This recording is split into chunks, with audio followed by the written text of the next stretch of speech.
Stand to your timber. 3, 2, 1, go! Il nous reste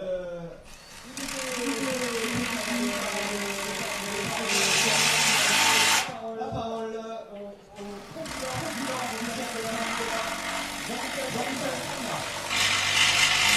Merci Léon, merci Rachel. Je voudrais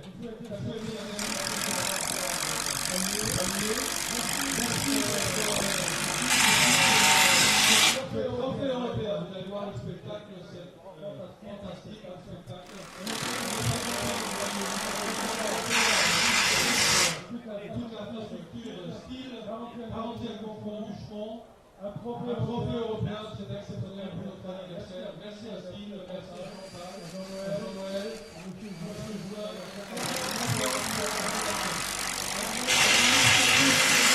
3 jours. Vous êtes venus très très nombreux. Merci, je pense à tous ceux qui ont quitté et qui ont lancé le concours. Je pense à Paul, à Armand, je pense à Martin Komarek également, notre champion tchèque qui est décédé il y a quelques mois malheureusement, ainsi que notre champion allemand Guillaume Brown. À vous, tous ceux qui sont là-haut, c'est grâce à vous que nous avons réussi ce week-end. Merci à vous Léon, à vous Rachel. Merci Jean-Michel, merci à toi le président dynamique qui est toujours présent, qui nous soutient tout au long de l'année dans toutes nos activités du Cercle Saint-Nicolas. 100 ans, c'est pas rien.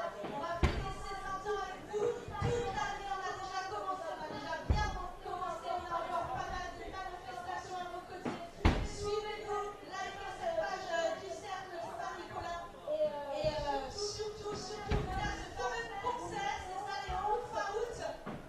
Le 27 juillet, le 27 août, pardon, décidément, j'ai du mal, ce week-end, le 27 août, 100e anniversaire du STIHL Shrine du Cercle Saint-Nicolas, concert AC/DC, du groupe Baroque. Ça va être un concert tout simplement exceptionnel, il attire plus de 3000 personnes tous les ans chez les voisins de Saint-Farmaden. On a la chance de les avoir cette année. Le 27 août, les billets sont en vente sur le parking, n'hésitez pas à en prendre. Mais également, lors de ce 100e anniversaire, la fête commencera dès le vendredi soir avec une soirée animée par DJ Corman. Et évidemment, dimanche, une journée avec 100% des groupes chiranois tout au long de la journée, un week-end qui s'annonce rempli et extrêmement festif. Allez, vous n'oubliez pas, on est en direct, les films partout, le lien est sur nos pages Facebook, partagez-le, n'hésitez pas à partager tout ça et après on verra pour la première fois Shiraï sur la chaîne L'équipe, le temps quelques semaines à nos équipes de prod de faire le montage. C'est pour ça aussi qu'on a besoin cet après-midi que vous fassiez un maximum de bruit et que vous puissiez montrer sur cette chaîne L'équipe que Shiraï, c'est comme ça. Alors c'est vrai qu'hier, ils étaient déchaînés dans le public. Aujourd'hui, vous avez un peu plus chaud, c'est un peu plus dur, mais on compte quand même sur vous.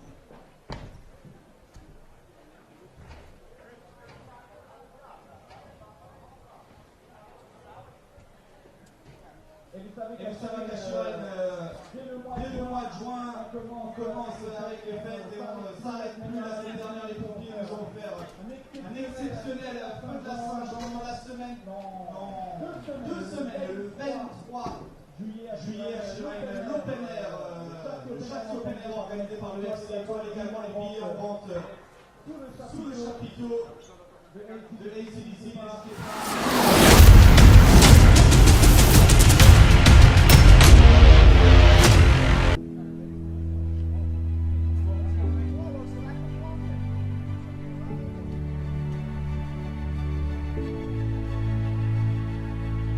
We are TIMBERSPORTS.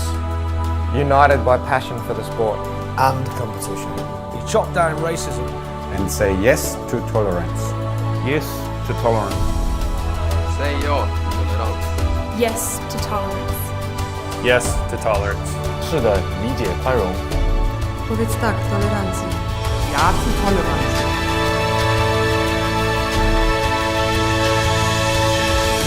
We are TIMBERSPORTS.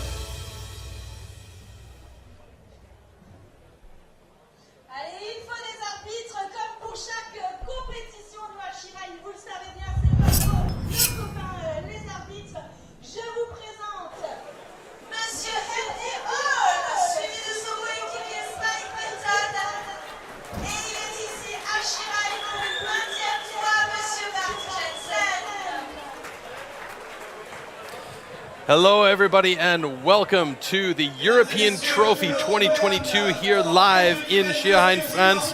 We hope you guys enjoyed any action that you watched previously this weekend. Forget it all for the moment, because now comes one of the most exciting formats you are ever going to see in STIHL Timbersports. And I am lucky to have alongside me today for the event Jolanda Gnedinger as our expert. Thank you for joining us, Jolanda. Hello, everyone. So today you are going to see the axe and saw busy, busy, busy. Let's check it out.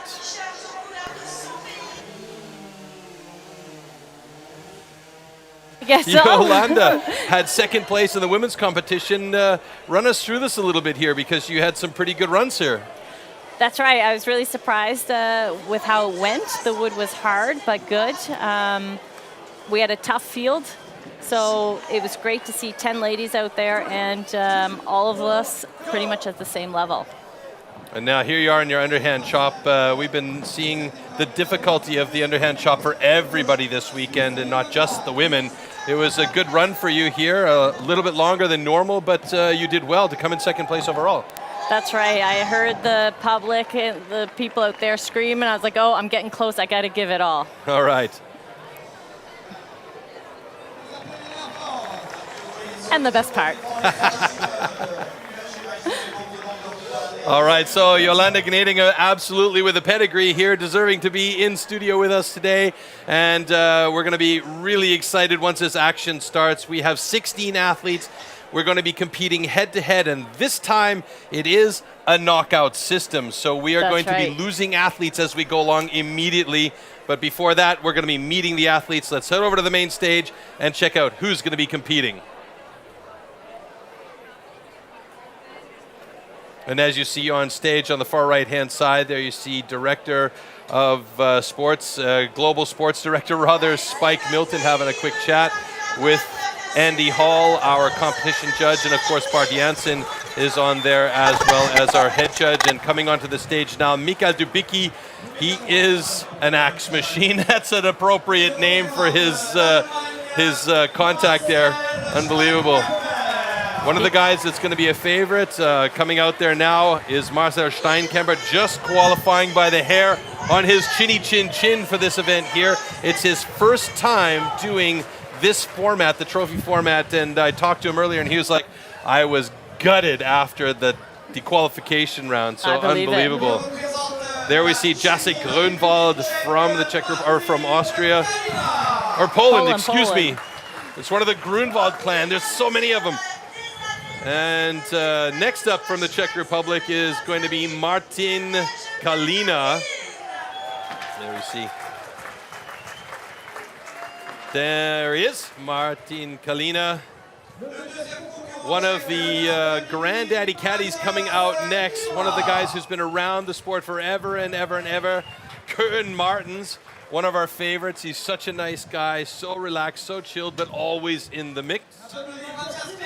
Then coming out on stage now, Matthias Klima, one of the young guns. He just came out of the rookie academy, and he's looking very, very good.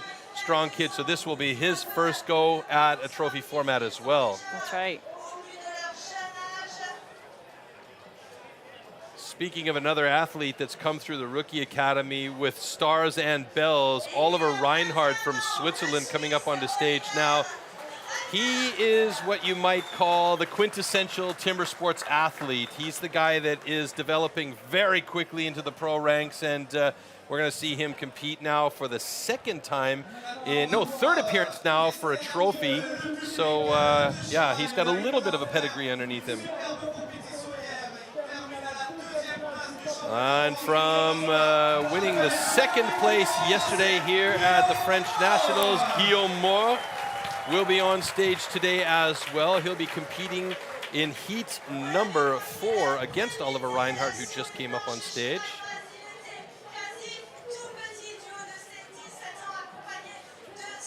And next up, coming on stage, one of the great hopes for Swedish timber sports is Emil Hansson. He has shown a lot of gumption and skill at his young age. And he too coming through the rookie ranks. Third appearance, now 3 appearances, so 4th appearance for him and Oliver Reinhardt. I should probably clarify that. This will be 4. After him, we'll see Günther Dahlinger from Austria. One of those guys that also managed to sneak in here along with Marcel Steinkemper through the qualification round. We wanted to have a secure 16 athletes for our 8 heats in this round of 16. Coming out after Günther, one of the favorites for this event, who's always a man you have to be very careful of if you're competing against him in a head-to-head, Ferry Svan from Sweden. And in his short time as a pro, he's amassed some serious, serious hardware. So he's a guy to keep a close eye on, definitely.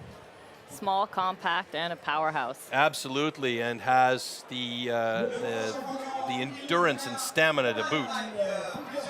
Coming out next is Danny Martin. He just won the Ford Cup in Germany.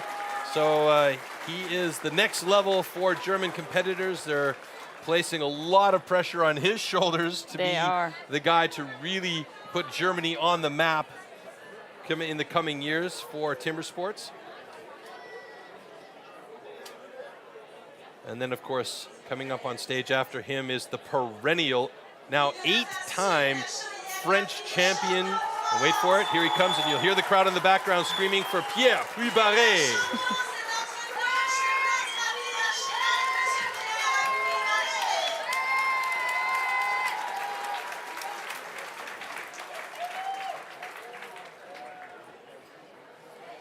Another athlete just making it into this round of 16 by virtue of one or two of the disciplines in the qualification round is Alessandro Ciapponi from Italy.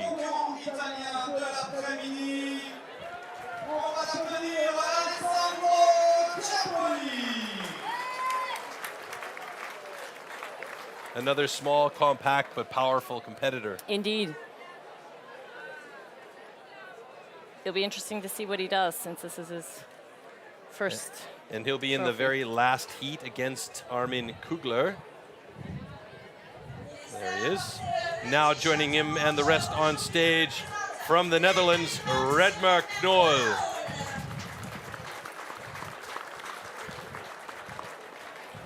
He struggled a little bit in the time trials or the qualifications. We saw that, but hopefully he can bring it together in the round of 16 here and do some damage. But he's going to be up against a competitor in that final heat.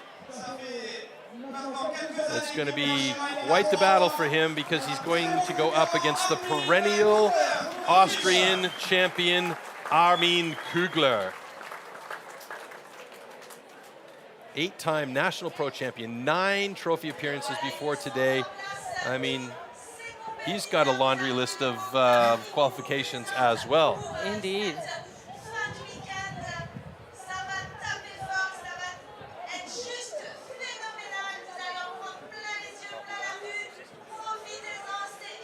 So there you have it, all 16 athletes getting ready to go into the round of 16. And remember, this is a knockout format. And of course, our judges, Bart Janssen, Andy Hall, and Global Sports Director, Spike Milton. So there you've got our athletes on stage. Yolanda, you ready? I'm ready. I'm ready. It is the European Trophy 2022 here live in Schierhain, and we are going to check out the format right now. The STIHL TIMBERSPORTS Trophy Competition. In the trophy format, athletes have to complete 4 disciplines back-to-back. After the start, they need to cut a complete disc with the stock saw within a 10-centimeter area. From there, the athletes have to complete the underhand chop as quickly as possible. Only after they split the block can they return to the starting point, where this time the single buck is waiting for them to cut 1 complete cookie. In the final discipline, the athletes have to complete the standing block chop in order to achieve the best possible overall time. Any rule infraction will result in a disqualification, and the athlete will be eliminated. All participants must first demonstrate their skills in the time trial. The better the athletes perform in the time trial, the easier their first elimination round will be. The athletes now continue to compete in a knockout system through the quarterfinals and semifinals.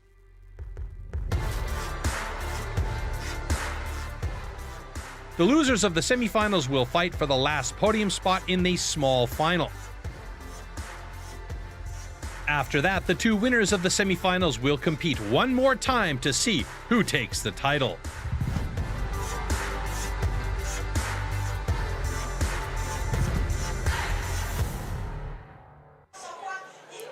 All right, so there's our round of 16 lineup, and as you heard in the format, Mikael Dubicki, being the fastest in the qualification, will go up against Marcel Steinkemper, who just barely squeaked in. Tough job for the young German. First competition for him as well in this format. That's right, Tim. It's always hard going up against the big guys. Especially Dubicki, because he's the biggest of the big guys. He's very fast in this discipline. We've seen that. He had the fastest time, I think he was 1:22 and change in the qualification.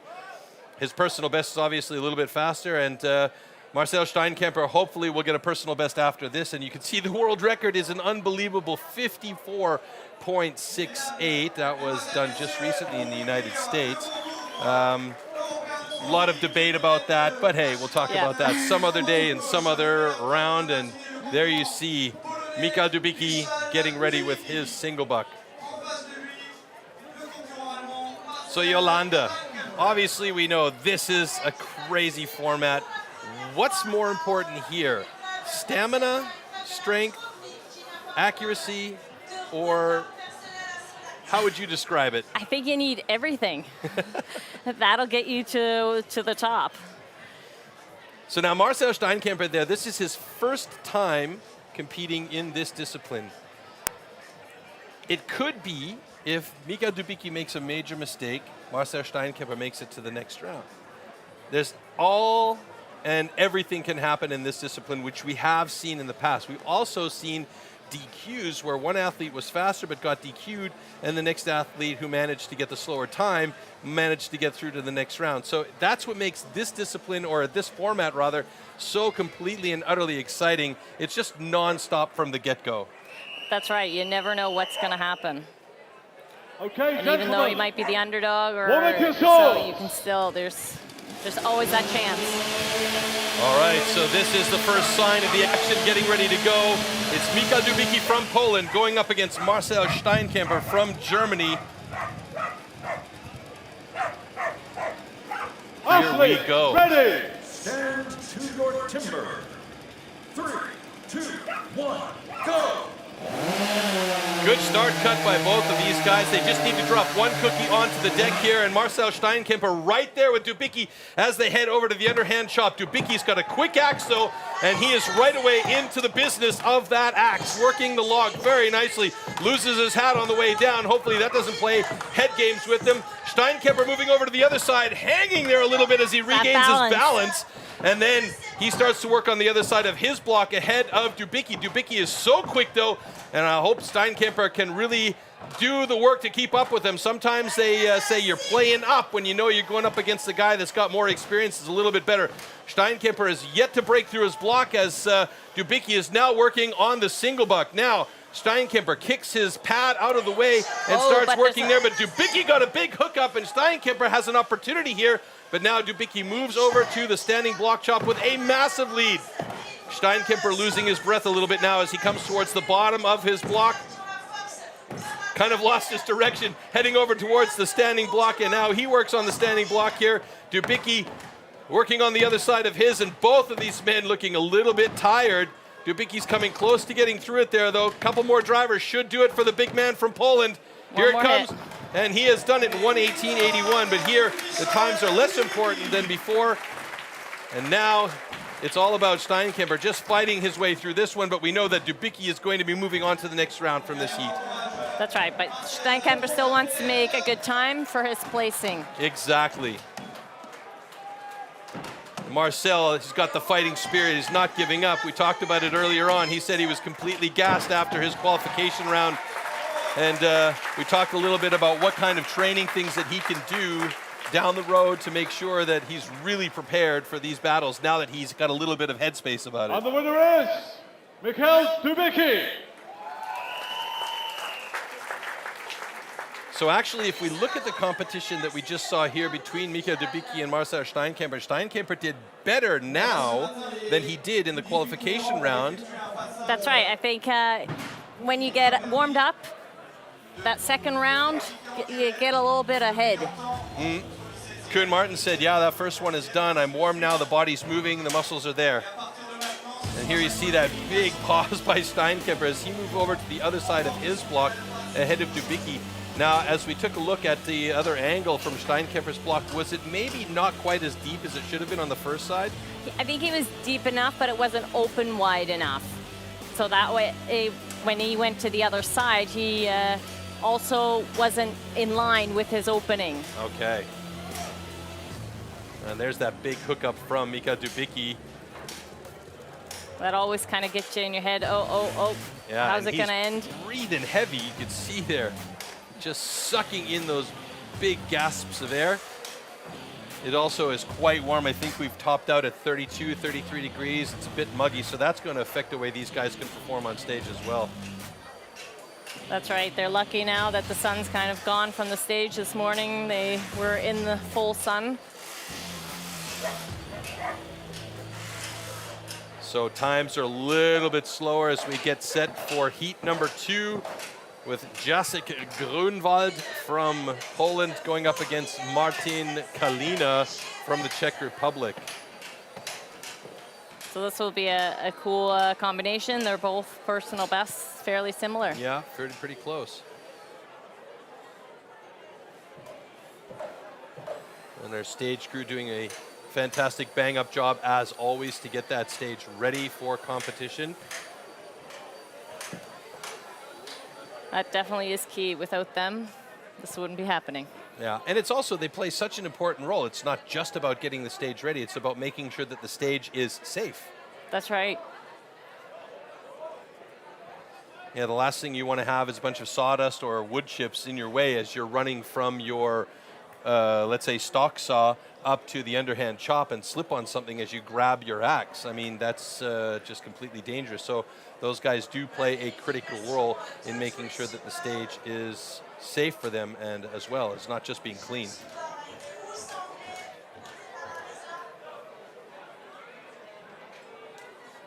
So Spike Milton making some last-minute adjustments on that one block, getting it in place. And our athletes come up on deck. Stands number 1, by the way, on the left-hand side. That will be where Jacek Grunwald is. And stands number 2 will belong to Martin Kalina on the right-hand side of your screen when we go back to our front camera. There we go.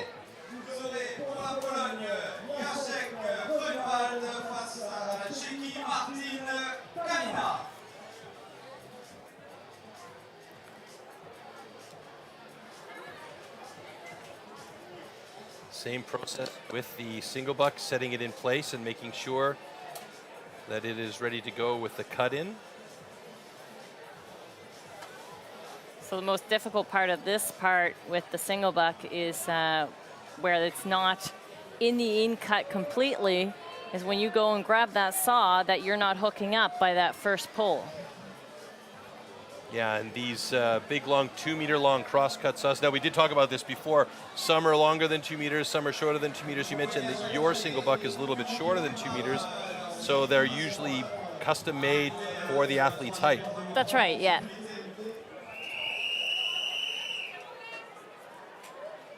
Okay, gentlemen, warm up your swords.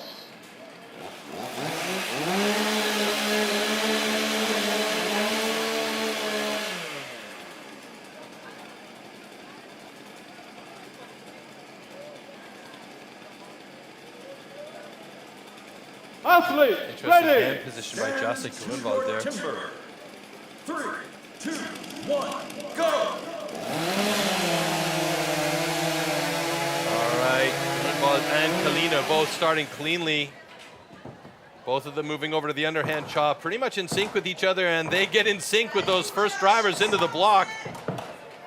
Kalina a little bit more pace than Grunwald. Grunwald gets a bit of a stick up there as he moves over to the other side, takes a pause for balance, and Kalina joins him about a stroke later.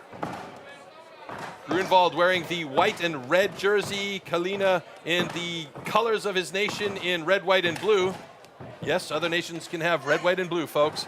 All right, and now on to the single buck. Grunwald now making pace as he moves over to that long saw. And that one actually looks longer than 2 meters. It does look really long, and he's using it completely from end to end, which is great. Yeah, knuckles to tip as he now drops that cookie and moves over to the standing block chop with a huge advantage over Martin Kalina at the moment. Martin Kalina drops his cookie and now has an opportunity to catch up. He's got to be real good on this standing block chop with Kalina struggling, not struggling, but trying to catch up with Grunwald here. Grunwald now moving over to the other side of his block.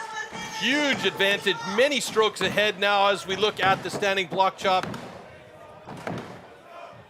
And I think this one, no problem for Kalina, as he had a huge lead coming out of the single buck, and that's going to be it right there.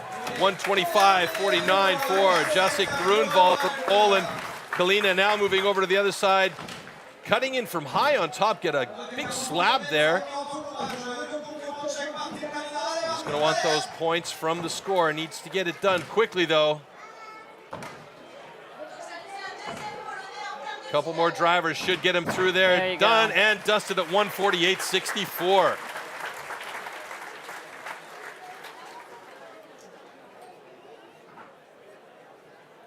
So the heat was close right up until about the midway point of the underhand chop, I would say. And the winner is Grunwald. Maybe we'll see in the slow-mo where Kalina was having a little bit of issues. Yeah, it'll be interesting to see because for me it seemed like they started off, they were in sync on the first side, but it was Jacek Grunwald that moved over quickly. Okay, here we go.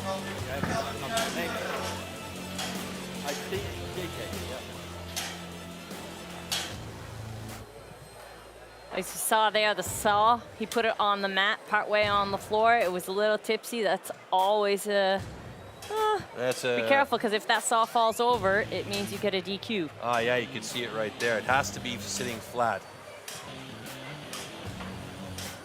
There you can see Jacek Grunwald moving over to the standing block chop as Kalina is about halfway through his block there.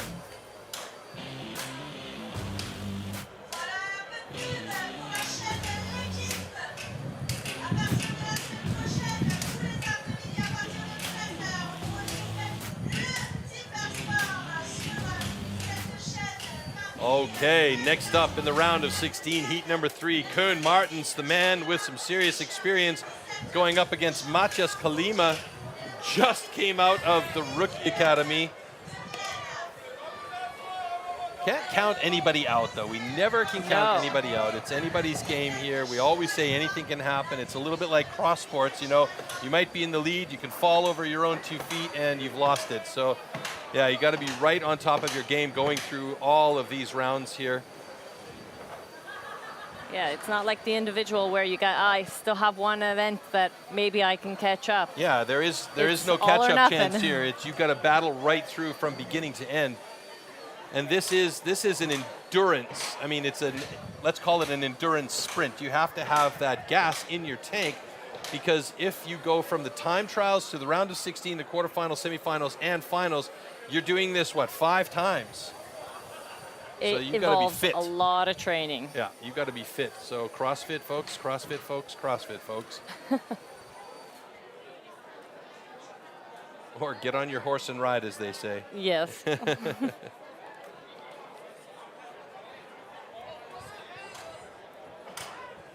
So you can see here, they do not have the official footholds that the athlete makes themselves. It's literally cut across, makes it easier for wood prep and for them to get onto their blocks.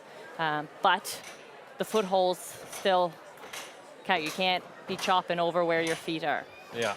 And I saw they have a special machine back there to make sure that all of those blocks, I believe they're 24, 25 centimeter blocks, or are they a bit bigger than that? I don't know the exact size. They're a little bit bigger. They have a special machine back there to cut that foothold all the way across evenly for every single athlete. So again, you know, we spoke with Spike Milton, this global sports director, earlier about the competition wood, how it's the same across the board for everybody. And again, they've done the same thing with this particular block to make sure that it's the same for everybody with the same foothold for everybody. Because you did mention in an earlier competition, the guys cut their own footholds, and some of them are bigger and some of them are a little bit smaller. That's right. So there you see Koen Martens in the red jersey. National record for Champions Trophy. A legend in Belgium. Making sure that axe sticks.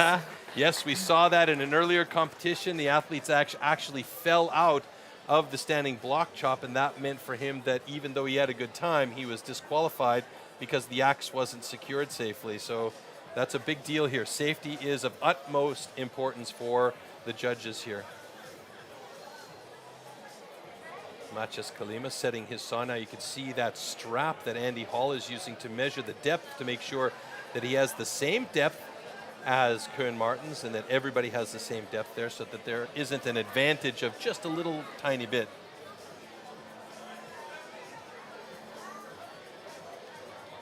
Pull up those pants, Koen. You don't want to make your elbows itch too much, buddy. Okay, gentlemen, warm up your swords.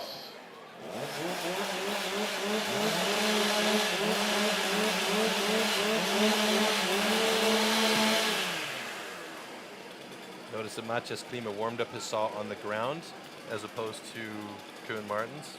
That way it's already where it needs to be. Okay. That's thinking. Here we go. 2, 1, go! Now Matthias Klima is going to challenge him on the saw for sure. Not the hot saw, but this stock saw as they both move to the underhand chop fairly quickly. Koen Martens maybe a half of a stroke, a full stroke, getting into the block a little bit faster than Matthias Klima. You can see Matthias got a pretty wide cut to start things off with, and they both move over to the backside of their block pretty evenly as well. And Klima knows that he's got a great competitor next to him on stage, so he really wants to be there. And like I said, sometimes you battle up, and there you go. Koen Martens making sure that that block is properly split, and Matthias is doing a really good job to keep up with the big man on the other side there. And look at this, Matthias is doing very nicely in that single buck. Nice long strokes. Oh, and Koen Martens got hooked up. But he still managed to get through, and Klima is right there with him. A little slip by Klima as he stepped away there to move towards the standing block chop. Those are good hard hits. You can see how they're following their lines that they drew. Klima just about a stroke behind now. Koen Martens is in trouble. Klima's coming hard from behind. Koen Martens going to have to depend on every ounce of his experience against a very strong young man from the Czech Republic. Oh boy, look at that. It's going to be Koen Martens. Wow. And Matthias Klima with a huge hook up there. And you can see he is breathing heavy now. A couple of big hookups for Matthias Klima, and it looks to me like he maybe didn't cut as much on the first side that he wanted to based on the lines that he drew. That's right. The first few hits were good, but then... So as a first-time competitor, Matthias Klima will take that 138.38 as a personal best. And that'll be adjusted to 138.10 by competition control. And the winner is Koen Martens. And right now, Koen Martens in first place? No, that can't be right. That's just first in the heat. I just had a bit of a brain meltdown there. I'm still thinking individual competition and scores, but it's just the first in that heat of two. But Matthias Klima did a fantastic job to really push Koen Martens all the way to the end of this one. They were in sync on this first side. Really nice drivers for both of these guys. He definitely did. He was going to make sure he gave him a run for his money. So I'm going to say that's just one stroke ahead. Koen Martens one stroke ahead of Matthias Klima as they switch sides.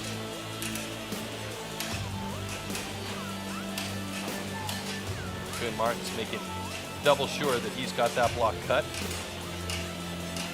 And here we'll see Koen Martens hook up a little bit, I believe, near the bottom of his single buck. is. There it is, yep.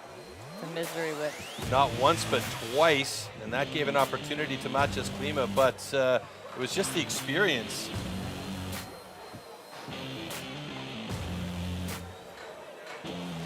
So for Maciej, it was at that standing block chop. Where do you think was the difference for him?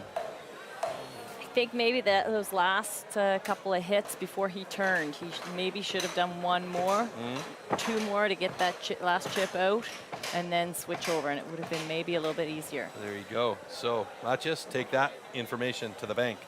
So next up, heat number 4, Guillaume Moore, who got second place in yesterday's men's competition here, going up against Oliver Reinhardt, who has also made the transitions from the rookie academy into the pro ranks here. We saw some real skill from him in Vienna, and this will be his 4th appearance in a trophy here at the European Trophy 2022 in Schierhain, France, as our stage crew makes the last-minute checks and security checks on stage with all of the zip ties to make sure nothing falls out of place like we saw earlier on. Yeah, that's not, you don't want that happening.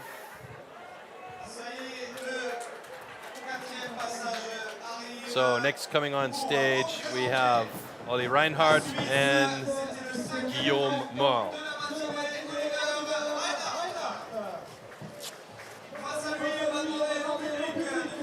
So you can see he's already got a personal best at Champions Trophy with a 1:15 and change. Looking to make some improvements on that here. And as I said, the man's got everything he needs to have in order to become one of the big champions in the sport. He's young, he's strong, he's fit. He seems to check all the boxes, so to say. And who wants it? And he wants it.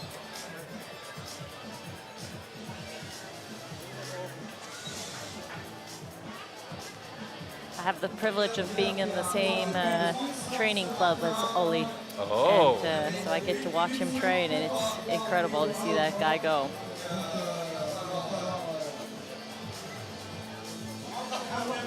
Here's where that routine that I talked about earlier plays such a huge role. Hey, everything in exactly the same place, saw, angle, exactly the same.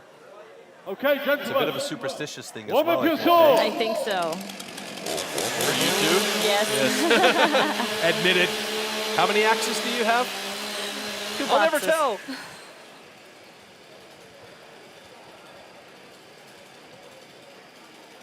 There you see the MS66 from Athletes, saw. ready. So you can buy at your local dealer. Here we go. 3, 2, 1, go! Guillaume Moore with a quicker start into that cut, but it looks like Olli Reinhardt's got a very clean cut there. Both of them dropping the block at the same time. Guillaume a little bit quicker over to the underhand chop, but here Olli is very fast, quick act, very powerful, super accurate. Guillaume Moore moving over to the other side of his block now. Oop, a step down by Olli Reinhardt. It's an opportunity for Guillaume Moore to get a couple of strokes in ahead of him. Let's see if Olli can do it here. So now they're pretty much almost the same. Oh, look at that. It's going to be a tie game coming into the single buck and a quick start. And you mentioned that he's got to go around the other side to start his saw, so that's a disadvantage for Olli Reinhardt, but he seems to be doing okay with it. And Guillaume Moore set his saw with a very, very thin disc. Yeah, so he took a little too much by the stock saw. Oh, and this is going to be a tight one here as Olli Reinhardt seems to have gotten the first few drivers into the standing block chop ahead of Guillaume Moore. Guillaume Moore took a brief pause there. Olli Reinhardt moves over to the other side. That was a quick turn. Maybe too soon?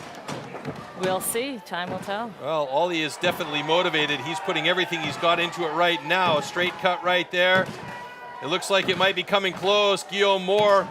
Oh, and Olli Reinhardt's done it in 1:22.39 with Guillaume Moore coming just behind him with a 1:25.54.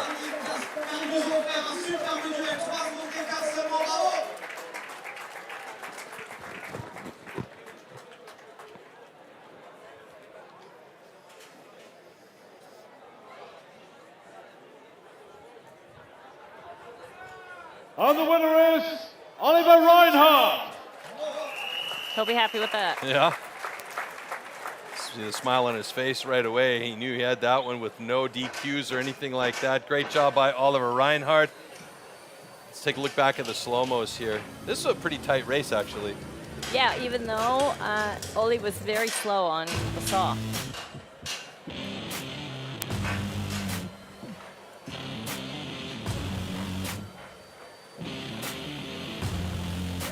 You see the stick of the axe with Julian. Wow, just a half swing difference there at the split.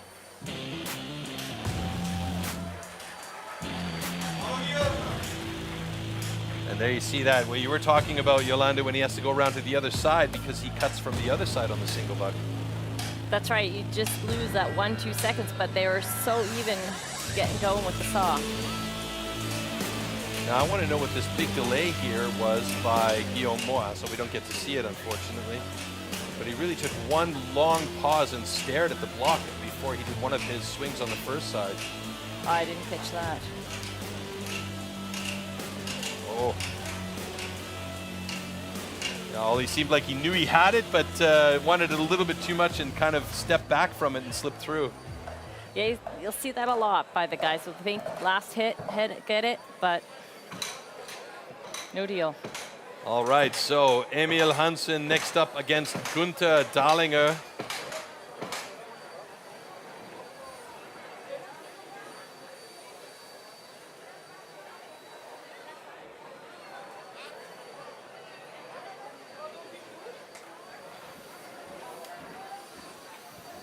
Stage is like an anthill with the activity that's on there, with everybody moving and shucking and jiving to make sure that's ready to go.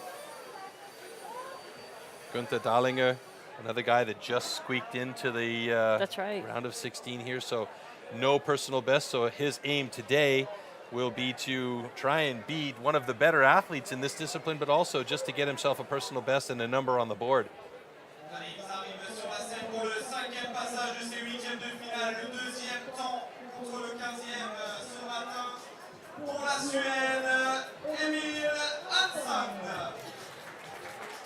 So now in previous events, in the individual events, we see the guys come on stage with two axes, just like they're coming on stage here, but they have two axes in case something is untoward with one of their axes, right?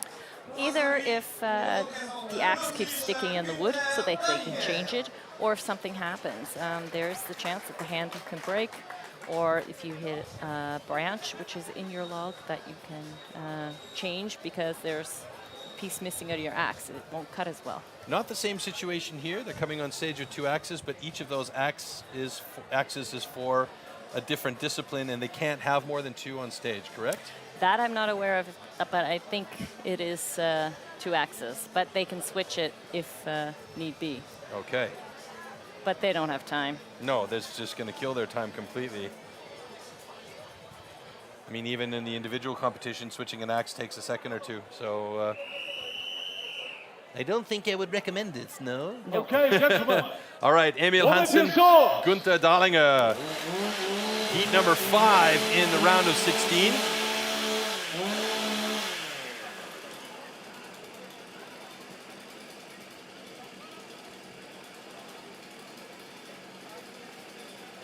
Athletes, ready. Stand to your timber. 3, 2, 1, go!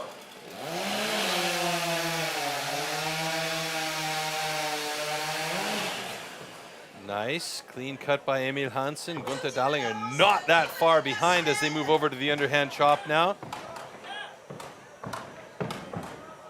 Emil, the big stick there. Gunther Dahlinger going for those quicker, perhaps less powerful strokes and hits. We'll see if they pay out in the end. Both of them on their other side now.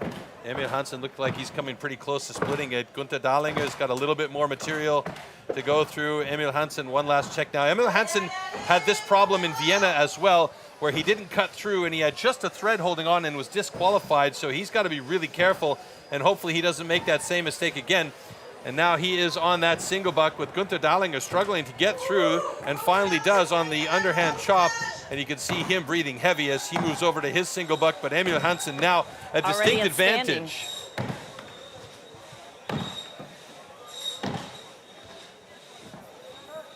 Taking his time, maybe saving a little bit of energy because he knows he sees Gunther Dallinger on the single buck, and he's not too worried at this point. But he can't slouch about it either.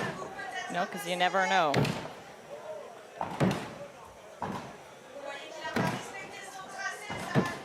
And there he goes, 125.48 for Emil Hansen. Now the big question, and that's where Bart's going immediately, is to check that underhand chop of Emil Hansen's to make sure it is in fact split.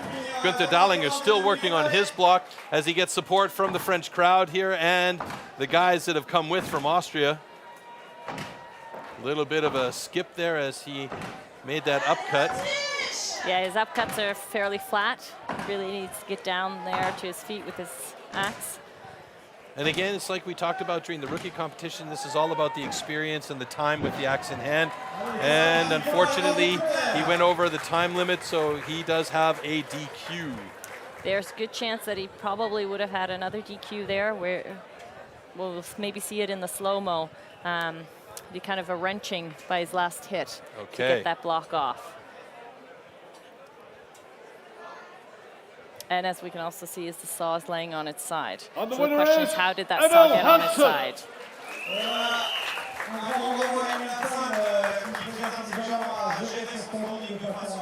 Yeah, it's a moot point here. A moot point, I should say, as Emil Hansen won that one hands down, and it's a learning experience for Gunther Dallinger. Unfortunately, no time in there for him to have as a personal best to work for and from. Started off promisingly, though, for Gunther, as he had a pretty good stock saw, but like you said, the only problem was that the saw ended up on its side, which is not allowed. So had he won that heat, there may have been that DQ that you mentioned. That's right, because it is called then throwing the saw, not safe. Yeah, we did see a similar situation in the Australian Trophy finals as the headphones or the ear protection were thrown across the stage, accidentally on purpose, I don't know, in front of the other competitor, and so there was a DQ for that reason as well. You can see Hans-Evo Hansen down there on the side, giving plenty of encouragement to Emil Hansen. Gunther Dallinger, yeah, you can see those angles of the cuts that you were mentioning, and it's a bit choppy there as well, hey? See how he lifted? I think it was a complete cut, but he had to lift it up, so it's questionable. Alrighty, here we go with Ferry Swan and Danny Martin. This is going to be an interesting. It's going to be an interesting one for sure. And Danny, not the biggest fan of the trophy format, but you know, he's got to get into it. He's got to get that power into this particular format, because this is such an exciting format, and I think it's the format of the future for, you know, events down the road on a larger scale, because it is so fun. It's so easy to understand, and it's so active from beginning to end. That's right, and the stamina that the athletes need, they really need to train for it. It's not an event that, well, let's try it. Yeah, come on, let's just jump into it for fun, huh? The advantage that Ferry Swan has is that he's got an Olympian in the family, and his mom does a lot of videotaping, and then they sit down and they analyze together the videotapes that she's done of Ferry's contest, and they really look at what kind of things that he can do to improve on it. And his training regime is bananas. The stuff that he does off-season to stay fit, a lot of cross-country skiing, and you'll also see him at the events. He'll warm up with a cross-country ski machine that he's got hooked up on a railing. Yes, I've seen that. Yeah, it's quite interesting. It just keeps everything nice and loose and flowing.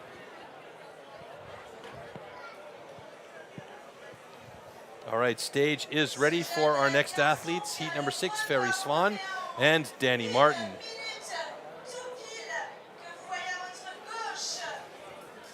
Le Suédois,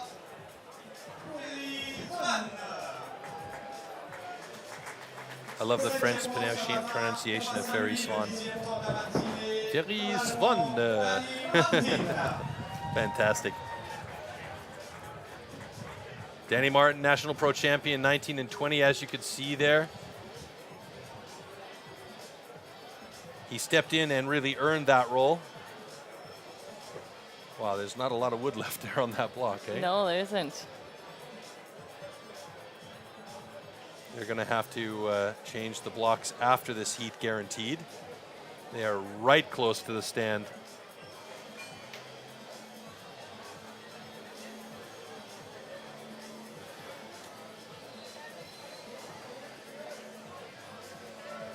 Vous avez vu l'arbitre qui mesure l'encoche de départ afin qu'elle soit égale chez les deux joueurs. You see that mat that they're placing there, the saw into, is because of the vibrations when the saw is going. Okay, Otherwise it might gentlemen. walk away.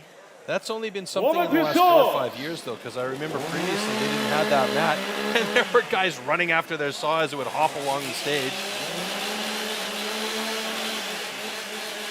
Yeah, but with necessity comes innovation, right? That's right. Athletes ready. Stand to your timber. 3, 2, 1, go! So Danny Martin is really good with the motor saw in hand, but Ferry Swan is a very solid sawyer when it comes to the single buck, and also both of these guys can chop. But look at Ferry Swan move that axe. The pace that he cuts with the axe is unbelievable. Kind of adopting that Australian speed of the axe head. Yes, he is. And that is definitely a massive advantage. Danny Martin is a power hitter, there's no doubt about it, and his accuracy has come a long way. But look at that. He's got the speed and the accuracy, and Ferry Swan is at a deadly combination with that. A couple of quick start cuts for Ferry as, and Danny has to reset that axe. He can't leave it lying there. Nope. And now he moves over to the single buck as Ferry Swan moves over to standing block chop. Now, if you're in Ferry Swan's head, knowing similar situation here between him and Danny Martin and Emil Hansen and Gunther Dahlinger, is he taking a bit of a breather on standing block chop, or is he going to really continue to go for it because he knows Danny Martin's solid here? I think now that he has Danny in his sight, he might take it a little bit easier, but he still has to give it. And he's done it in 1:11.27, and that's going to be the win in this one for Ferry Swan against Danny Martin. Danny Martin not giving up, and it's looking like he's struggling a little bit as it comes towards the end here. And as you say, Yolanda, it's about the fitness and making sure that endurance and you know, your quick twitch and slow twitch muscle fibers are all working in concert with each other. He's got a ton of power, and you can see that, but it's the endurance at the end. That's right. And like we talked a little bit with Spike about the progress of the rookies as well, a lot more lean, mean fighting machines are coming through the rookie ranks that have that endurance and the winner is Ferry Swan. That ability to be strong, accurate, and go for it over a long period of time. But if I know Danny Martin at all, he's a competitor to the core, and he's going to go home and look at this one and go, okay, I need to do this, this, this, and this, and this, and work on it. That's right. I love how he wears the glasses grandma style at the end of his nose. You give him a hard time about that. Or maybe he did that just to get him off faster. Probably. But you can see here the difference in the axe speed between the two. Martin, really big, heavy drivers, and a couple of times he got it stuck because of that. And Ferry Swan, he was just quick to get off of that block and move over to the single buck. And there right you there, see, yeah. another small problem, hey? So he lost a couple of seconds right there, and those are crucial.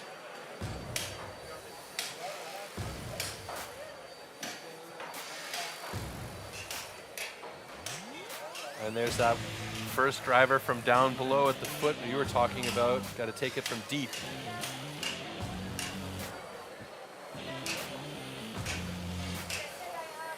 With a watchful eye of Bart Janssen for any mistakes or anything. He is the RoboCop of Timber Sports judges.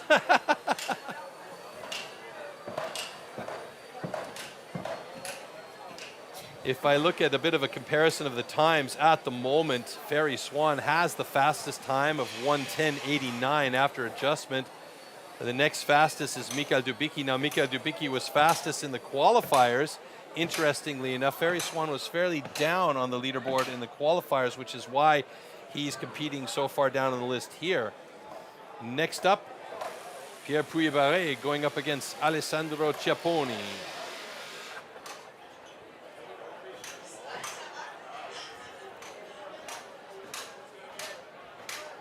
Wow, they were quick to get those big blocks in on the main stands back there. You can see they got them locked in fairly fast.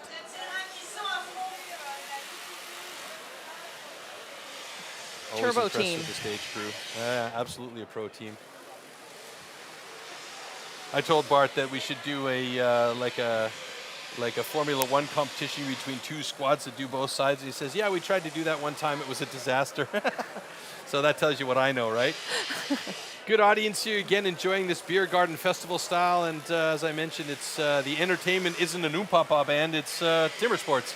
And in this case, some of the fastest timber sports in the world with the trophy format here today at the European Trophy 2022 from STIHL. Oh yeah, get involved in the conversation if you want. Hashtag STIHL TimberSports or hashtag KissMyAxe, A-X-E, not the other spelling. And get involved in the conversation, check out the action, post a picture and say hello.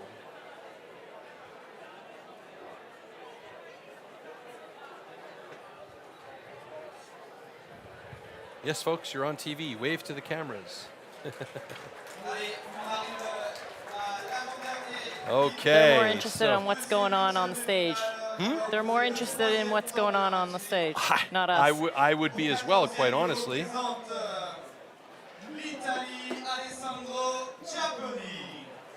All right, here they come. Wait for it, the introduction of Pierre Pouillet-Barré.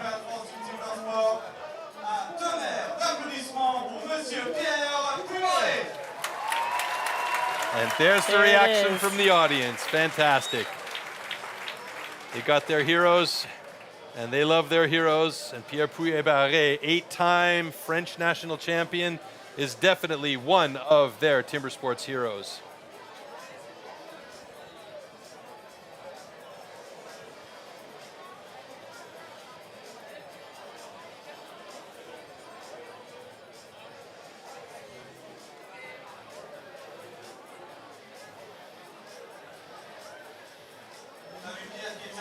So there you see personal best of Champions Trophy speed for Alessandro Chiapponi, 1:37.25. It's considerably slower than the personal best for Pierre Pouillet-Barré. But again, it's all about today and now.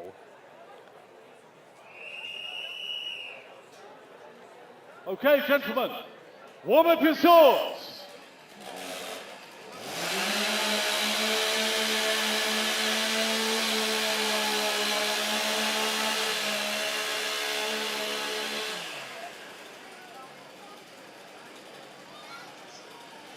Athletes, ready. Stand to your timber.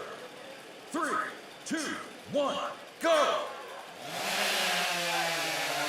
Clean start, Chiapponi, Pouillet-Barré, round of 16, heat number 7. Saws down, headphones down. Oh, Pouillet-Barré steps off at the underhand chop, giving Chiapponi a slight, maybe 1.5 stroke advantage as he gets into the wood here. That would be a devastating loss for the French fans if Pouillet-Barré can't make it past Chiapponi here. But Pouillet-Barré has already moved over to the other side of his block. That's an incredibly quick first side. You can see the accuracy of his blows as well. He is online every time. Experience. Wow! Look at that by Pouillet-Barré.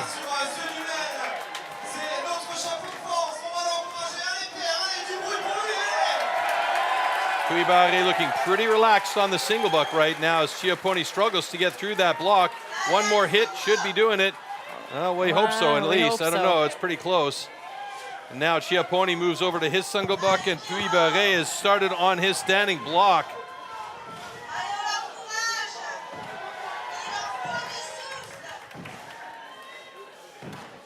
So here we have that amalgamation of power and accuracy with Pouillet-Barré, and we saw him get through that underhand so quickly because of it. And now the same thing happening on the standing block chop. Chiapponi's moved over to the standing block now. It seems like Pouillet-Barré is just sort of relaxing through these final drivers on the second side of his block, and there it goes in a time of 1:34.33. That's right, when you see that you've got it, you want to save that energy for the next round. So he's got 10 seconds to go here. Chiapponi needs to get it done here. Oh, a big skip of the axe.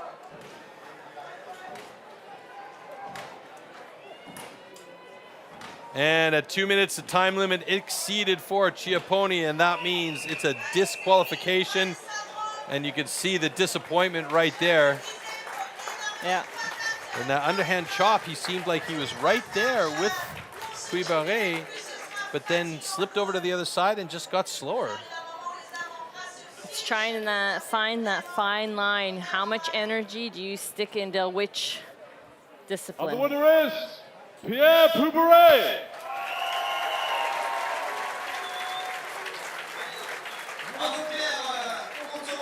So that's our second DQ of the conversation of the competition because of time exceeded, and that tells you how hard it is to keep that pace up and that speed in those drivers.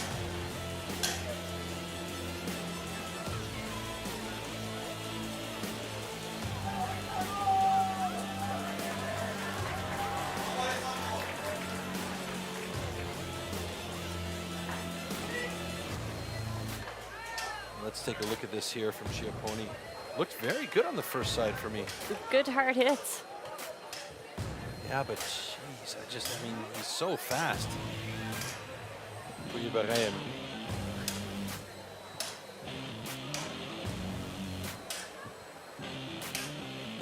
I think here really experience paid off. Yeah, you can see Chiapponi just, now he's just blowing smoke now, trying to figure out how to catch up with Cuibaret there. You can also see Chiapponi's got that white arm sock on now. I'm not sure if that's because he had some sort of an injury there or if he's using that as a pressure sock to try and maintain some of the blood flow in the arm. You see it more and more that they have those arm socks on. I mean, why not? You got to wear foot socks. Why not arm socks? That's right. I mean, they call them hand shoes in German.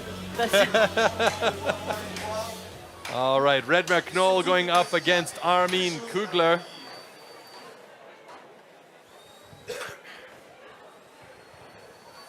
Armin Kugler is an interesting character. He has basically been unchallenged and undefeated in his home country of Austria for the last, I don't know, 540 years in timber sports. It's almost about that, right? There is a host of young athletes that are coming up that are going to start to knock on his back door and say, hey, give me my chance. I want a shot at the top spot there. But for the moment, Armin Kugler is the man in Austria. Redmer Knoll representing the Netherlands. Their personal best really not that far apart here in this discipline, or in this format. Redmer did struggle a little bit in the qualification round, but we also saw that a few guys that struggled in the qualification also did okay in this round of 16.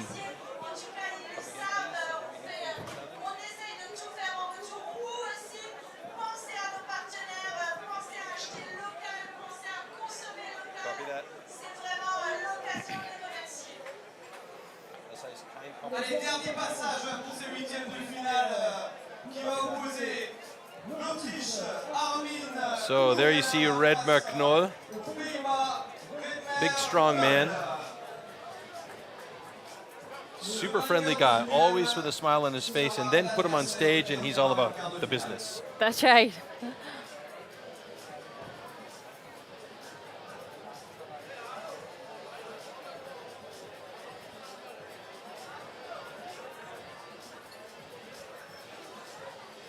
You gotta have a game face here. It's funny though, Armin Kugler, always with the game face, but behind those eyes, there's character, huh? There is a trickster in his back pocket that just waits to come out from time to time.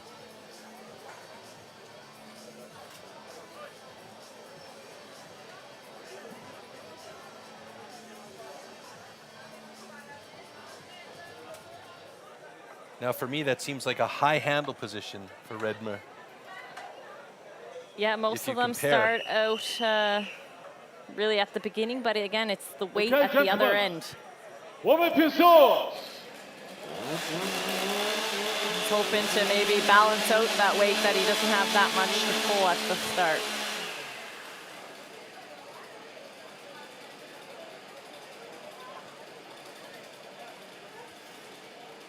Athletes, ready. Stand to your timber. 3, 2, 1, go!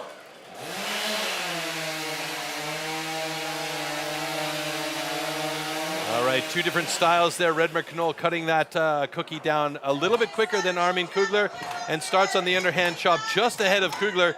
Some big slabs coming out, but a bit of a sticky one and kind of a stutter step on the block for Redmer Knoll as Armin Kugler moves over to the other side now just ahead of Redmer about a half a stroke as they move and start working the second side. Knoll with another sticky one as the two of them are battling through to try and get over to that single buck as quickly as possible.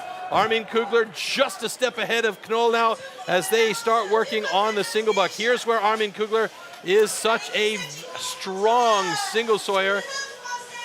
He's got that long saw. It almost looks like his saw is about a bit longer than Redmer's is, and Redmer's got two big stick-ups now, but he has done it. He's through and looks much better this time around than in the qualification as they go to the standing block chop. Redmer Knoll driving as much as he can into that block. Armin Kugler doing the same.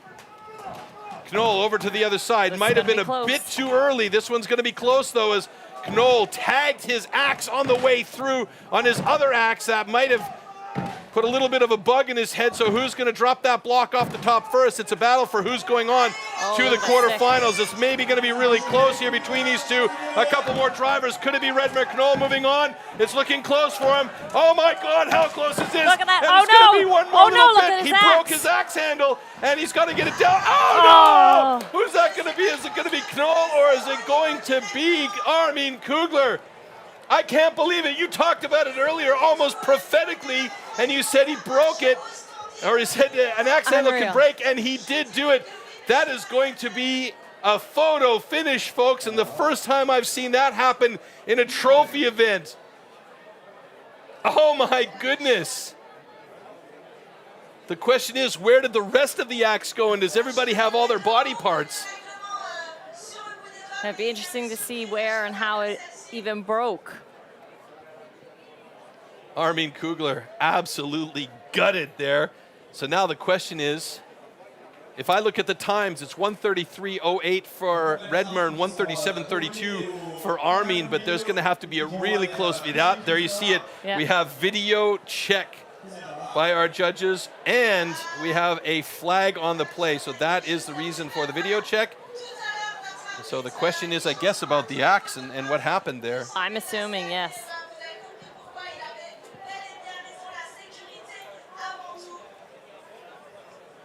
Because one big thing is in the axe head there's a pin.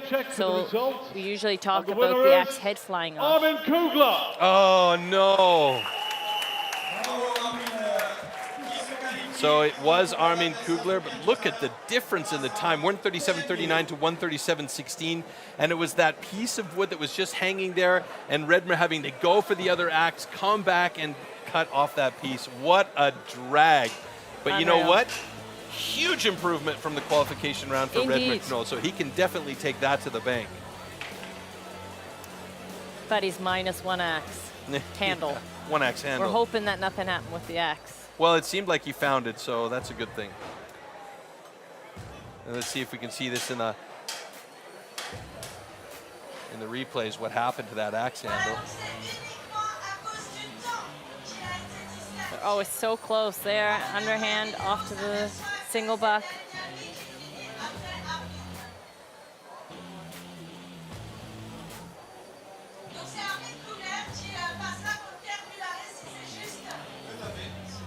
This was a really good race on the single buck as well, and I think that was Redmer right there. Yeah, he had two hiccups there. Yeah.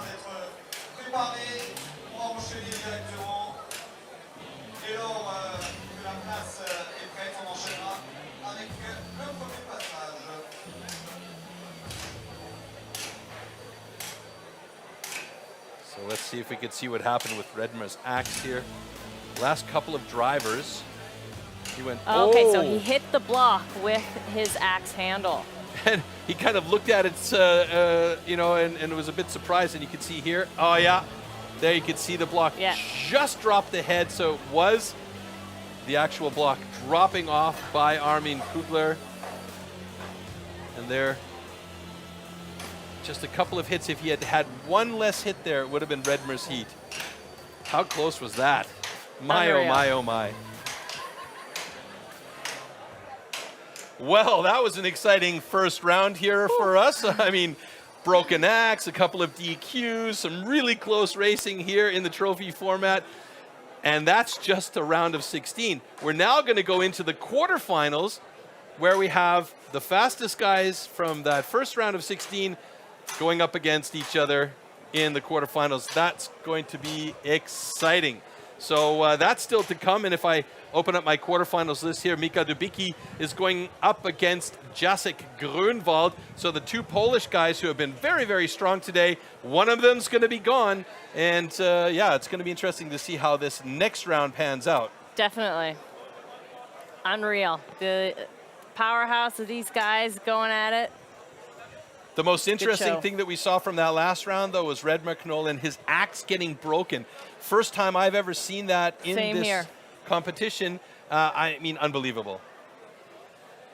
So there you see, overall standings, round of 16. Ferry Swan, by virtue of having the fastest cut, is at the top of those rankings. But these don't really matter all that much to us. We're more interested in the fact that these guys are going through to the quarterfinals, and we're going to see 8 guys in the quarterfinals battling in 4 heats. Heats number 9, 10, 11, and 12. And it's interesting to note here that the 2 Polish athletes will be going against each other in heat number 1, and the 2 Swedish athletes will be going against each other in heat number 3. So at somewhere along the line here, 1 Pole and 1 Swede is going to be out of the competition. That's right. It's always a bummer going against your teammates. Yeah, so it'd be nice to mix them up a little bit. Come on, let's roll the dice and see here. But unfortunately, it's not happening. But we are ready to go on stage, and our first athletes are coming out by what I see on our video screen here. So let's check out the heats. Dubicki and Grunwald going against each other. Yeah, okay, they're teammates. Yeah, okay, they're probably friends, but on stage, that all goes out the window. Koen Martens and Ollie Reinhard will be going up against each other. That should be an interesting battle, young versus old. I don't want to call Koen Martens old by any stretch of the imagination, but I mean, let's call it inexperience against experience.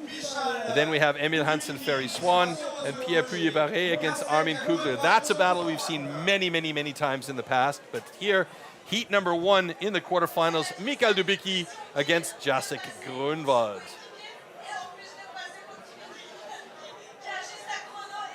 Mikael Dubicki always with the serious face, you know. Big guy, huge arms, big chest, super strong. Wouldn't want to meet him in a dark alley. His training regime is bananas, what he does for training, but the nicest dude. Yes. Super friendly, very nice. Always open, big smile on his face in the back, in the paddocks and stuff. So yeah, can't say enough good things about him.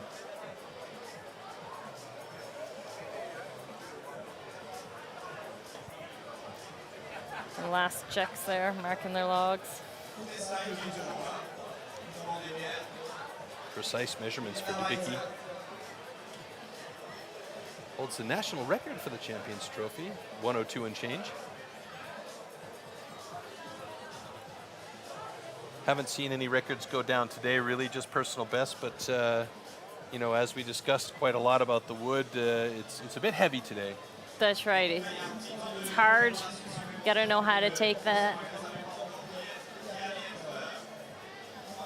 You mentioned earlier about the chisel axe and the banana blade, or the banana axe. What constitutes the difference between the two? The shape of the head?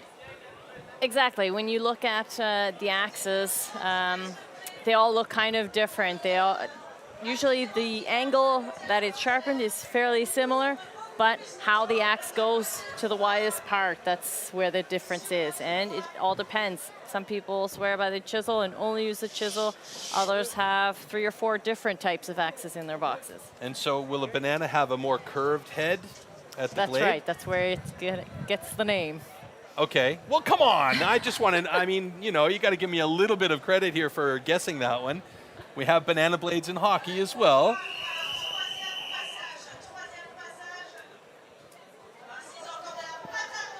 Okay, gentlemen. Yolanda's teasing me, Mom. All right, here we go. The two poles going up against each other. Mikael Dubicki, Jacek Grunwald. Quarterfinal action now, and this is where it starts to get a little bit more serious. Athletes, ready. Stand to your timber.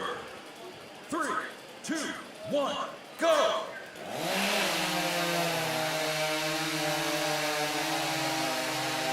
So far, good start. Dubicki quicker on the stalk saw, moving over to the underhand chop. 3 strokes ahead now of Grunwald as he moves over. Such power in both of these men, but Dubicki is a huge guy. He's got massive arms, a huge chest, as we were mentioning. He's got so much strength, but his improvements over the last years have been in his accuracy. He's still a bit of a monster when it comes to the wood there, and you can see he got through that underhand chop pretty snappy. On to the single buck. In the past, I've seen Dubicki struggle a little bit on the single buck, but he's really made strides to improve there, hey? He has. All in the training.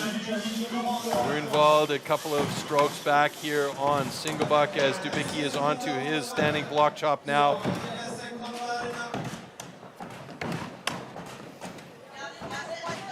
Final driver on the first side, and he moves over.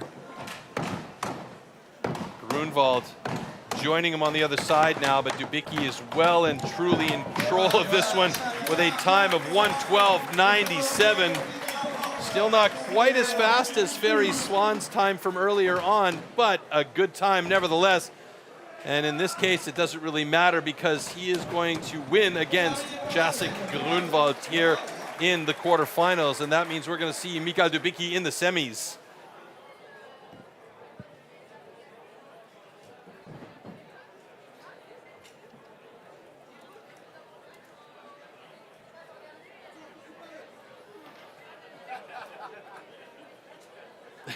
I'm just thinking, you got to be really careful putting the sheaths on your axes as well. One small slip and you got a problem.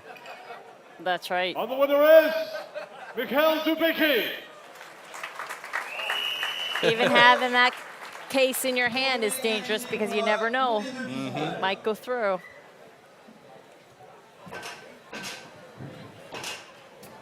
All right, take a look back at the highlights from this last heat between Jacek Grunwald and Mikael Dubicki.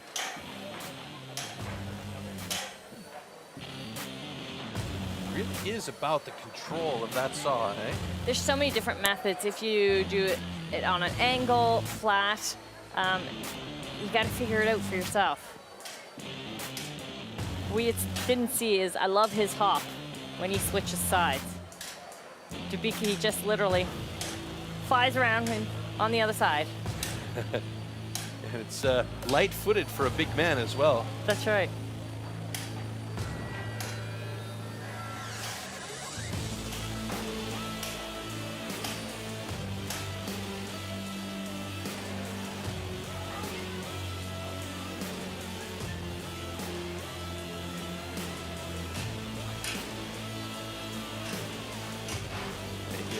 Running out of a bit of steam, got to save some power for those last 2 heats of the day. Making the assumption that he's going to go through to the final because he is absolutely one of the favorite athletes for the European Trophy 2022. Next up in the quarterfinals, heat number 2, Koen Martens going up against Ollie Reinhardt. Ollie hasn't beat his personal best yet here today, but maybe going up against Koen Martens, he'll step up his game a little bit, play up, as they say. So the only big difference in these two guys is really their age. Size, weight, spot on. Pretty much, yeah.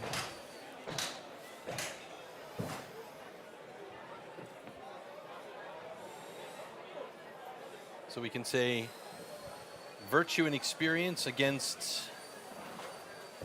youth and vigor. That's right. Said nicely.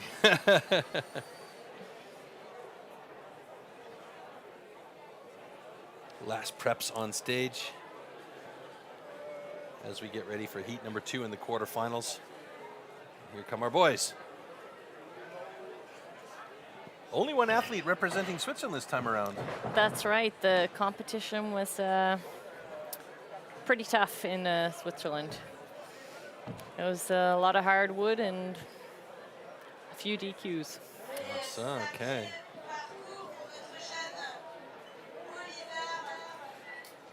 We're a small country and limited with the athletes who are into the trophy format, so. Oh, we got to change that somehow. We sure do.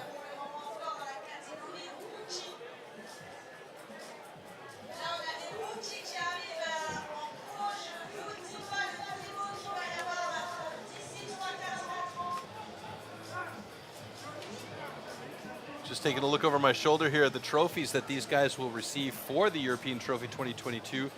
They were created by an artist named Samuel Grégoire, who is from the west coast of France, and he actually has an interesting way of creating these trophies. He dips a chainsaw blade in paint and runs the chainsaw to spray it onto his art. Yeah, it's unbelievable. He's got a stand here. If you're here right now, go take a look. It's unreal. Yeah, it's a lot of fun. Well, not right now because we're in the middle of competition. Sure. Yolanda. Sorry. All right. Oh, we got a bit of a quick change on one of the stands for the underhand chop for Ollie Reinhardt. I see that they often switch the stand position around so that the hooks are put in from the other side occasionally. Is that because of the way that the person chops? Or That's is it right. just There's 2 ways to chop. If you're left or right-handed or whatever your preference is. And to be able to do this event, it has to be that you are facing the single buck block so that you can run towards it. So in other words, the foot that comes off first is the one that they want to have away from the hooks. That's right. Got it. See, so many small things that are going on here.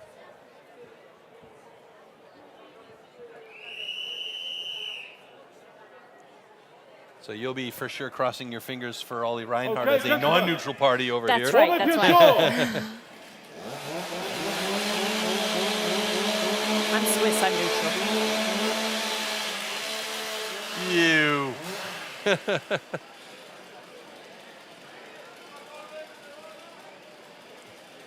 Athletes, ready. Stand to your timber. 3, 2, 1, go!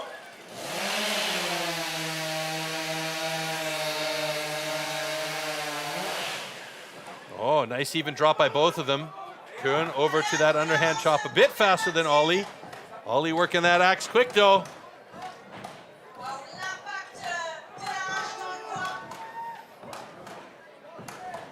Let's see who's going to jump over to the other side first. It's going to be Kuhn Martens. About 2 strokes ahead of Ollie Reinhardt at this point as he moved over to the other side. He has, so let's call it 4 strokes. Kuhn Martens with a slight advantage here as Ollie starts digging into the second side with some nice slabs coming out of his block. Kuhn Martens, oh my goodness, that thing looks loose. That whole block looks almost loose, but it's going to be Ollie actually getting through first and heading over to the single buck. This could be closer than we imagine as Ollie starts to put the pressure on Kuhn Martens. Kuhn Martens pretty solid with that single buck saw, but we also know that Ollie is definitely no slouch. But look how easy Kuhn Martens is. Nice and relaxed as he cuts through there. Last little stroke out. And now they both move over to the standing block chop at the same time. These quarterfinals are starting to get exciting between these 2 gentlemen here. Question is, which one of them will go through? Will it be youth and beauty or age and experience? Nice way of putting it. Nice way of putting it. Ollie Reinhardt moves over to the second side of his block, a little bit behind Kuhn Martens here. They both got plenty of power. Who's got the juice for the final drivers? It's looking good for Ollie Reinhardt, but it's Kuhn Martens that does it in 133.86. And I thought Ollie was actually closer to it than he really was. He's going to keep pushing through with a 142.69. Wow. He kept it close, though. He kept it really close right up until those last 4 or 5 drivers. I think Kuhn would have probably been a little bit faster if he wasn't worried about that block coming off out of the stand because it was so wiggly. Yeah, it really looked strange on the underhand chop. It looked like the whole block twisted as he took one driver in. So it's kind of the same thing with we saw earlier where the block came out of the standing. It is possible that that can happen in the underhand. And the winner is Kern Martin. And he's done it again. He continues to surprise and amaze. Although I don't know why I would say surprise. I mean, he's such a skilled athlete. That's just kind of unfair. Koen Martens does it one more time, though, and he keeps the day alive for himself in the quarterfinals, moving on to the semis. That means he's going to have a bit of a tough job if I do my math correctly. He's going to be up against Mikael Dubicki in semifinal number 1. That's going to be a hard round. Oh, yeah. See if we can see what happened with Kuhn's block there. Oh yeah, loosened up on that right foot. Oh yeah, you can see the dog, how it falls out. It came out immediately there. Bad dog. Normally they have a zip tie around that to keep it in place there. They usually do. Now, if something like that happens, do the athletes have a chance to go to the judges and say, hey, listen, if, for instance, Koen Martens lost that heat, but was close? He probably could, because it depends. Usually the athlete is in charge of putting his own block in and putting those zip ties on. But here I think the stage crew is helping, so it's kind of hit or miss. Okay. In which direction that it would go. He could definitely try it, but where he went on, he won the heat. I don't think he's gonna. No, obviously he's not gonna complain. All right, quarterfinal heat number 3 between the two Swedes, Emil Hansson and Ferry Svan.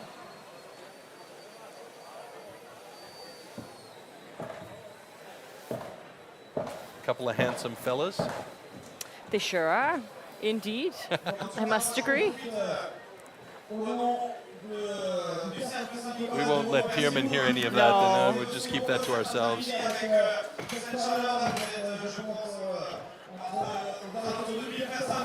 Pretty close times as well. A little bit faster from Ferry. Also, he does have a slight bit more experience than Emil Hansson, only just recently jumping up to the pro levels, but both of them were very, very solid rookies. You see Hans over Hansson on stage as well, double checking everything on the blocks.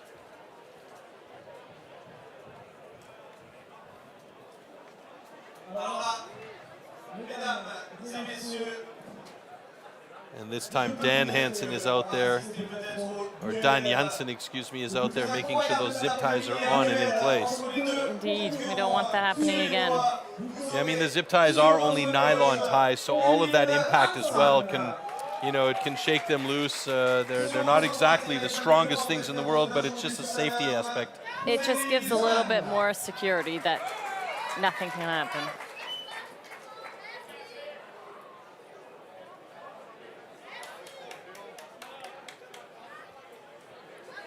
Making their guidelines very important, so you know where to hit.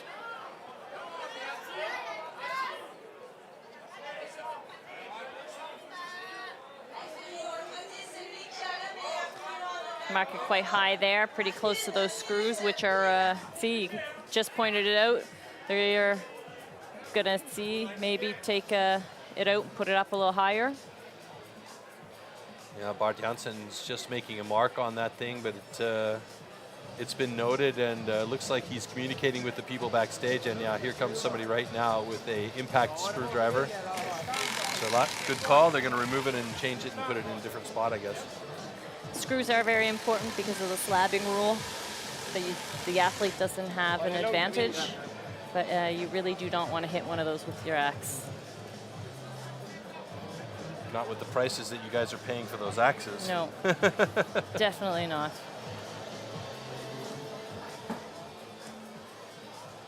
That takes you paid for the axe using the whole thing to another level then, huh? Like you said with the single buck.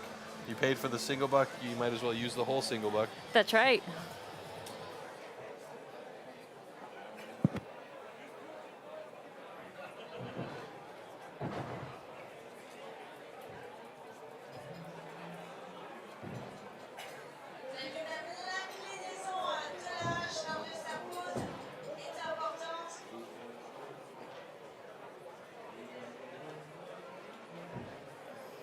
And again, this routine that they have is everything's got to be in exactly the same place, exactly the same angles, exactly the same locations for the big blocks to hold the axes. I guess having that routine also calms you down a little bit before this, because then you know this is there and that's there and everything's lined up perfectly the way that you like it, so that there's no more question about when you step to your next discipline, that everything is in line. That's right, because we saw it earlier by Marcel Steinkemper. He was a little bit disorientated, but that's literally with the experience. Yeah, it looks like he took a step to the side, took a step to the left, and was like, oh, there's my axe over there. Okay, now I got to go this way. Warm up your swords.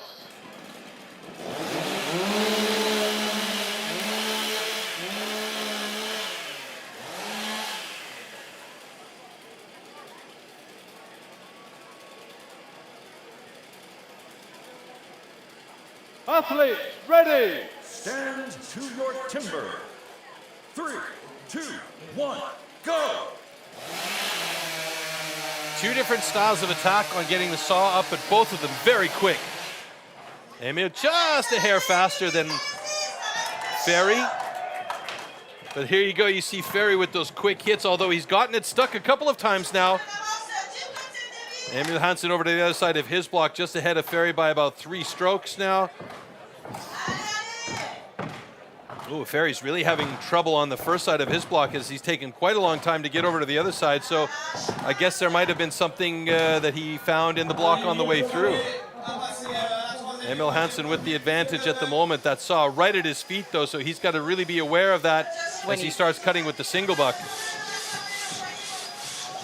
Ferry Swan a little bit frantic now. Sorry, go ahead. When he goes to the standing there, yeah, but he didn't seem to have any problems. Stepped right over it, and Emil Hansen has now moved over onto the standing block chop.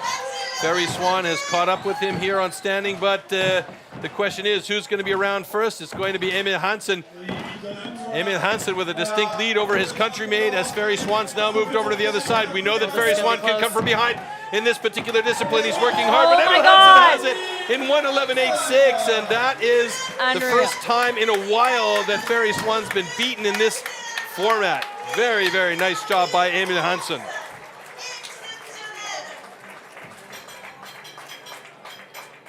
A couple of wily competitors right there, but Emil Hansen did it, and he'll be moving on to the next round. Emil Hansen.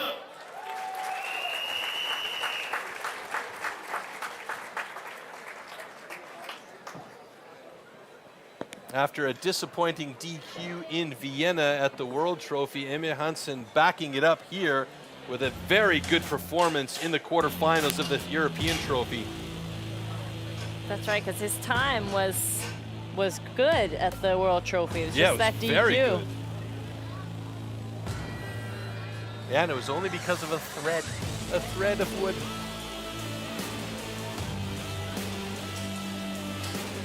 See Emil over to the other side. I'm really curious to know if we can get a front view of that block from Ferry Swan. What was going on up front there? Because he got stuck a few times. But both of their axes had been sticking. Yeah, you're absolutely correct right there as well.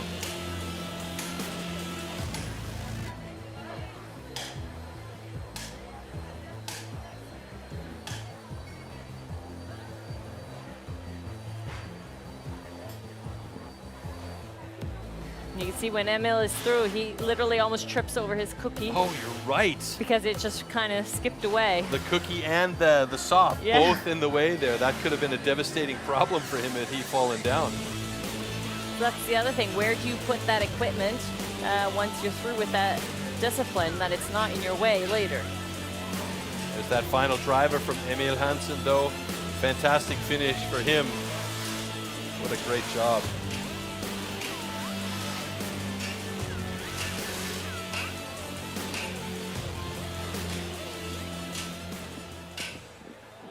Okay, here's a couple of dudes that have been battling for years against each other. They've been through thick and thin on stage in the individual and in the trophy format. And here we are again. Pierre Puy-Barré from France going up against Armin Kugler from Austria. Both pretty big guys, 1.96 to 1.90 meters, 110 kilograms to 115 kilograms. Age difference, it's marginal, 5 years. So it's all about their experience, and both of them have a ton of experience, both in the individual format and the trophy format. I guess really what it comes down to is luck, or? Luck. And what today brings. Yeah. Who's got the breath, really, I think is really, it's going to be a bit of luck for both of them because they're so evenly matched. Yeah. They're so evenly matched.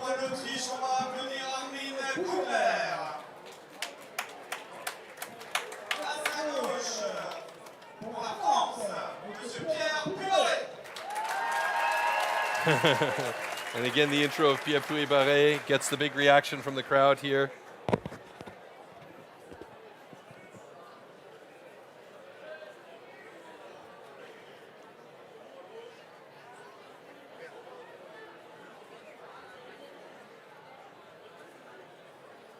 So as we get down to the wire, this is our last heat in the quarterfinals. That will load up our semifinal. So we know we're going to see Mikael Dubicki in the semifinal. We know he's probably going to be going up against Koen Martens. Emil Hansen will also be in the semifinal. The question is, who will join Emil Hansen in that second semifinal heat? Will it be that man right there, Armin Kugler, or will it be the man in blue on the other side that the crowd here will be cheering for from France, Pierre Puy-Barré? Any bets on this one? Oh no, I'm not a betting man, betting woman. I was going to say, you're not a betting man at all.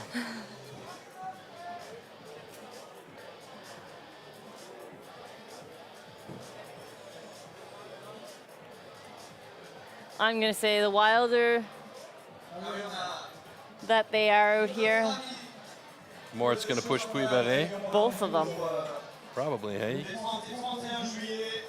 You can look at that from two different aspects. The home team's getting a huge cry from the crowd here, and the visiting team can also utilize that to their advantage, right? So Armin Kugler can definitely take that back to the bank. The question is, are they so focused on what they're doing, do they even hear what's happening outside of the ear protection or outside of their headspace?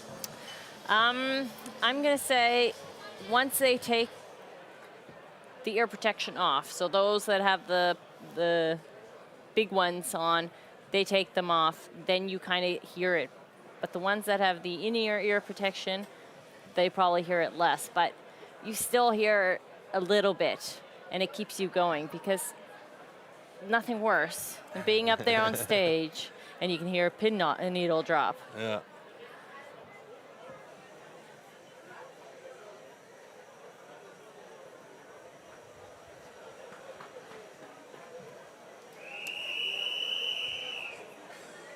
All right, here we go. Last minute test and the saw warm-up. Warm up your saws.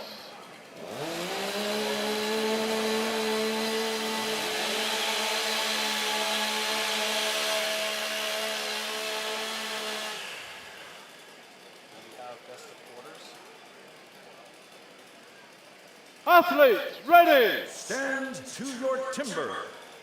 3, 2, 1, go!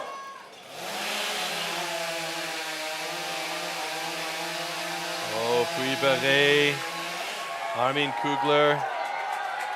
Puy-Barré slightly ahead of Armin Kugler over to the underhand chop, and here they get into a rhythm with each other. Both of them have similar driver speeds here. Puy-Barré first to the other side by about a half stroke, maybe a full stroke if you want to get really technical about it. That's your job later, Yolanda. Yeah. But Puy-Barré pretty close to getting through. Armin Kugler right there with them, and as we said, it's anybody's guess, but it's Armin gets through first. Puy-Barré found a bit of an oddie spot there, and he's finally through. We know that Puy-Barré is solid on this single buck, both of them having looking like very long saws from this perspective right here. Armin Kugler, a last push through as he heads over to the standing block chop with the advantage now. Puy-Barré finally stepping over to the standing. Armin looking good. Puy-Barré putting a lot into it here. He's getting plenty of reaction from the audience. Armin on the other side though, and looks like the advantage to Armin Kugler at the moment, but Puy-Barré battling hard to try and come through. He's having a good block so far on standing. It could be very close.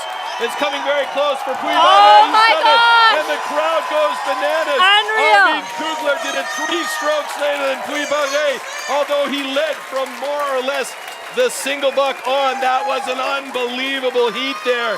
Holy smokes, folks.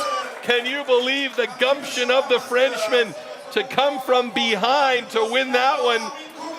And Armin Kugler, yeah, there's an expletive right there. Ah!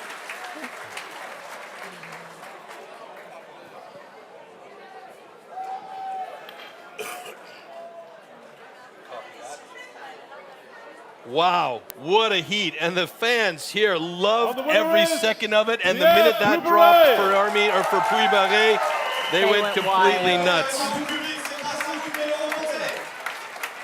I'd be really curious to see what your call is and what your take is on that standing block by Armin, because it looked very good right off the hop here. Let's look back here.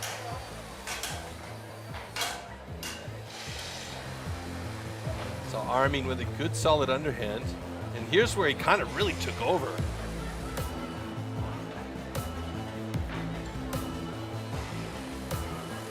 He's also such a consistent sawyer. So Armin was already about 5 hits in on the standing block chop by the time that Puy-Barré dropped that cookie from the single buck. You can see his last driver there went right to the line. You want to actually get over that line with that drive.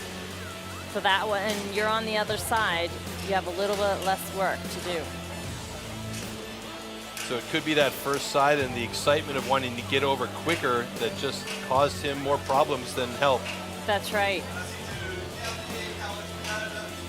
Oh yeah, and it was just 3 strokes. Unbelievable, that was so close.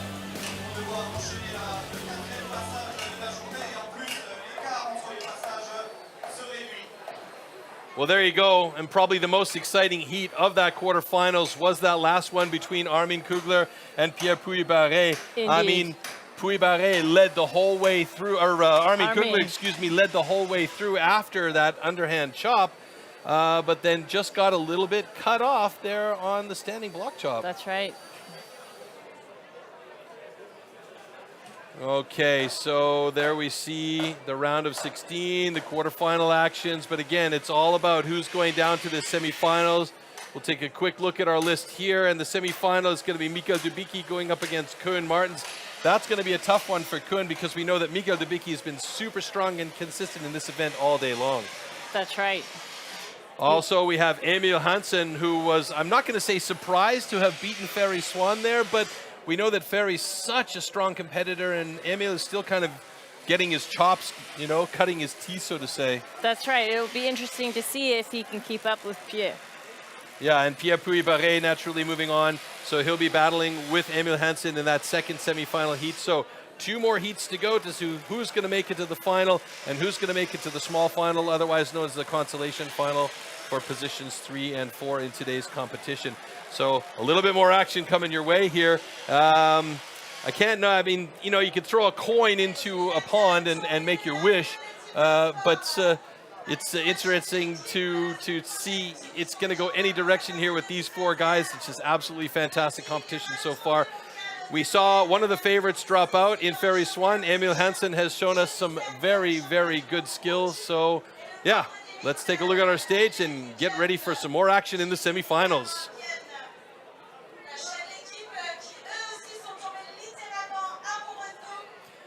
All right, so we're going to actually bring our athletes up on stage here and take a look at our semifinal lineup. Mikael Dubicki up against Koen Martens in semifinal number 1. Emil Hansen up against Pierre Puy-Barret in semifinal number 2. That semifinal number 2 could be very interesting and very challenging for Puy-Barret.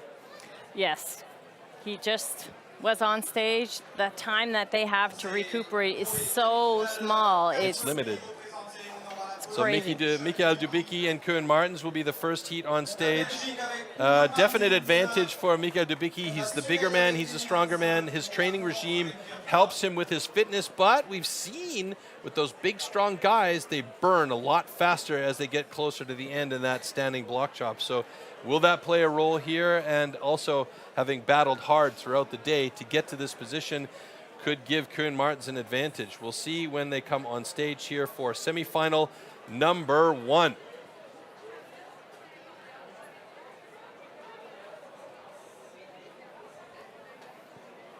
So our athletes are nowhere to be seen at the moment. Oh wait, I see Koen Martens hiding over there by the athletes' paddocks, and people in the audience waiting and anticipating a good semifinal, pair of semifinal battles.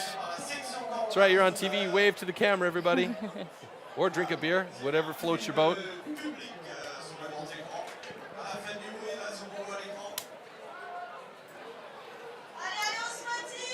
Little too much. Little too much.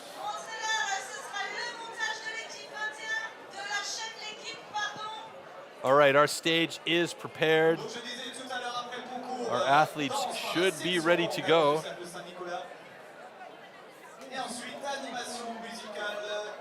So I've just been informed that Mikael Dubicki has to change his shoes.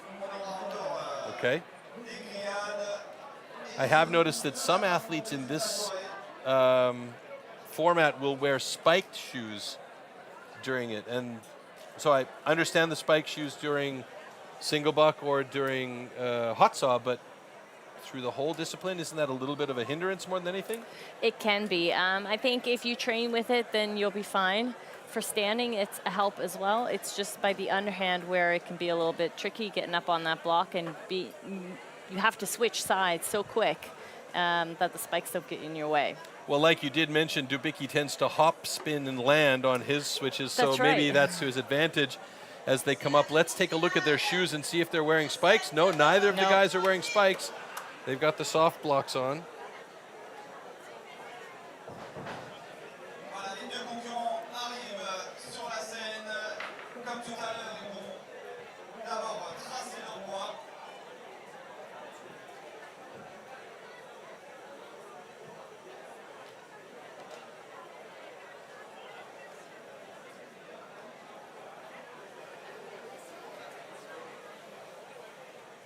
So final checks and sets.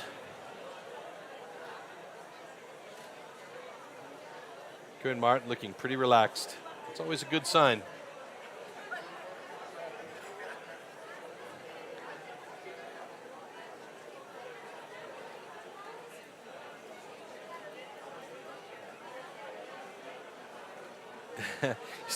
he's like a little kid drawing freehand with his tongue sticking out.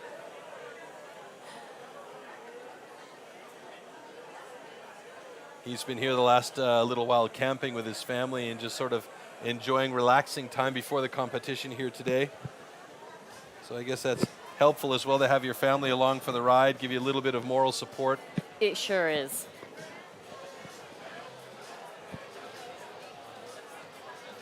I'm guessing your husband was pleased as a peach when you got second place in the competition on Friday, hey? He sure was.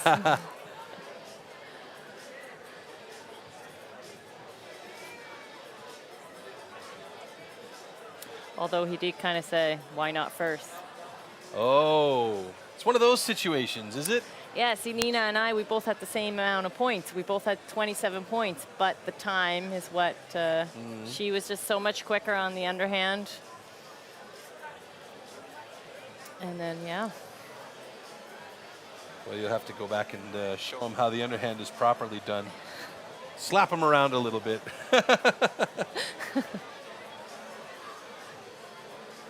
Oh, but it's nice to have a training partner that you can get out there with and you know, really push you a little bit. So it's a good thing. Or is it? Yes and no. All right, blocks are fresh. Okay, gentlemen. Everything is good to go What on was the stage. score? Here we go. Semi-final number 1. Mikael Dubicki against Koen Martens.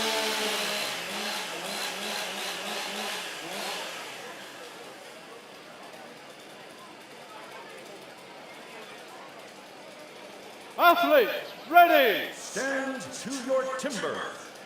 3, 2, 1, go! Dead even start for both of them. Dubicki, Martens on that first cut. Martens a bit faster than Dubicki, but gingerly over to the underhand chop, and we know Dubicki is a devastating hitter with the axe.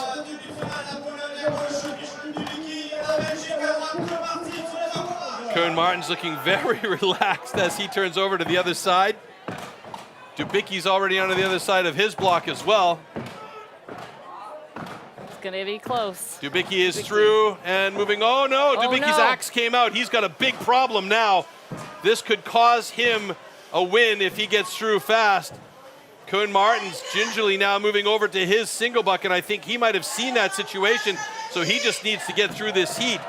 That axe needs to be in the block, and I don't think Dubicki's realized what's happened yet. No, I don't think he has. I believe, now tell me if I'm wrong, but I believe that's grounds for a DQ. That sure is, and I don't think he can go back and put it in now and to get rid of that DQ. Once it's happened, it's happened. Koen Martens is breathing heavily now as he heads over to the standing block chop. Dubicki moving over to the other side of his standing block chop, but that is going to be an absolute destructive result for Dubicki if that's actually what happens. And there goes the block for him. Yeah, I think Koen Martens, and there comes the flag right away. I don't think Dubicki's realized it yet. Koen Martens is going to go on to the final. What an unbelievable stroke of luck for Koen Martens. I just hope he realizes it, and because his time is limited. It's getting close to the end here. And there it goes. He is through at 149.95. Boy, that came really close to DQ for both of these guys. What happens then? What happens then? That is a good question. I'll put that one to Bart Janssen and ask him later on. Okay, unfortunately, we have a disqualification because the axe fell out of the block, which is unsafe. Therefore, the winner is Koen Martens. You can see right there, Koen is not happy about that. Nope. That is not the way you want to win a heat. No, for sure not. And I mean, Koen Martens is such a fair competitor as well. You know, he knows exactly the kind of things that can happen there. He knows what's up with the situation. It's really just too bad for Mikael Dubicki because he had a really good heat there. Koen Martens was clearly out of breath by the time he got to the standing block chop. He came close to the 2-minute cutoff mark, so that would have been an interesting two semifinalists, both of them disqualified. I don't think that's ever happened. I don't think that's ever happened. That was a huge stick there by Koen Martens on the underhand chop as well. So Koen Martens will move through to the final. And there you can see, the axe just didn't have enough gas on it to hold on to the block there, and it fell down, and that was the reason why the DQ. I think if he would have noticed it before he got to the single buck and went back and put it in, it would have been okay. Yeah, I mean, it would have killed his time, and it might have been a closer race than it was actually, but nevertheless, it wouldn't have been a DQ. That's right. I also think that probably, you know, when your body is straining, when you're absolutely at your last limit there, you know, having your wits about you to notice something like that lying on the floor or what maybe did or didn't happen, it's a tough situation. Exactly, especially if you have the in-ear protection, you don't hear it. Yeah. All right, so semifinal number 2 with Emil Hansson going up against Pierre Puy-Barré. Now, I said I thought this would be an interesting heat. That previous one was quite a surprising one. If Emil Hansen can get through to the final, it will be one of the most surprising finals that we've had in a long time. It definitely will between be. Emil Hansen and Koen Martens.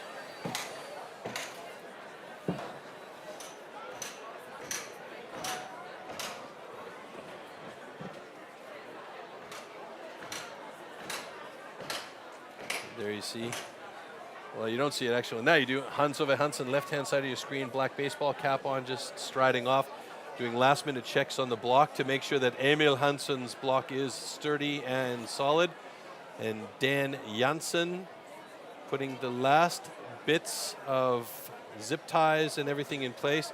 And you can see Dan Janssen puts the zip ties in place and somebody else comes along and snips them.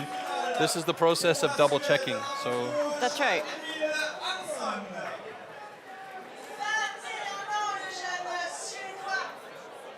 So Emil Hansen, pleased to be where he's at. He had a great battle against Ferry Swan earlier. And again, marking everything up. And again, the routine at work. That is the most important thing.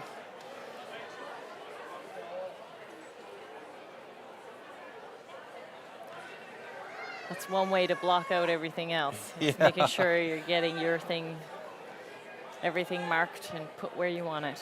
Interestingly enough, the national records for both of these guys, they hold their national records, but the national record is 114 for France and 104 for Sweden.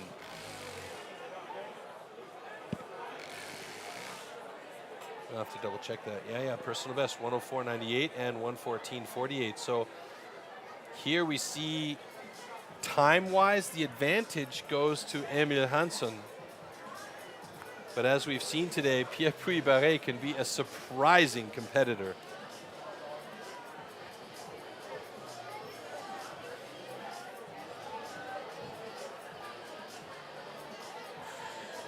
You can't look at Pierre Puy-Barré and not kind of read a book by its cover in a way. You know, you look at him and say, oh yeah, big guy, not so fit, maybe, you know, but he is absolutely fit and strong and capable when it comes to this here.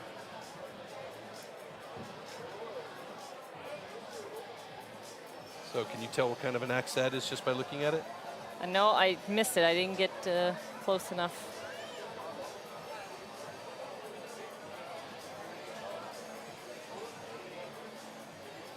But I gotta say, I'm not an axe expert. Never ceases to amaze me how buttery smooth the cuts look when those guys are setting it up. It's incredible. Everything looks easy when they're doing it. Yeah, when somebody else is doing it, it looks easy. When I'm doing it, it looks like it's an absolute disaster in the making. So, all right, here we go, semi-final. Okay, gentlemen. Numéro 2 here in Schierhain, France.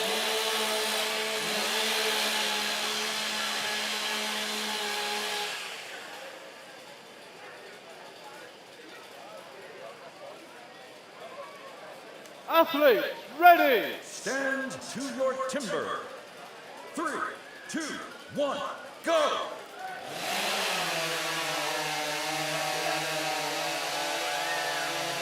Ooh, close one. Bang on the mark for both of them. Emil Hansen putting the pressure on the local man, Pierre Puy-Barré.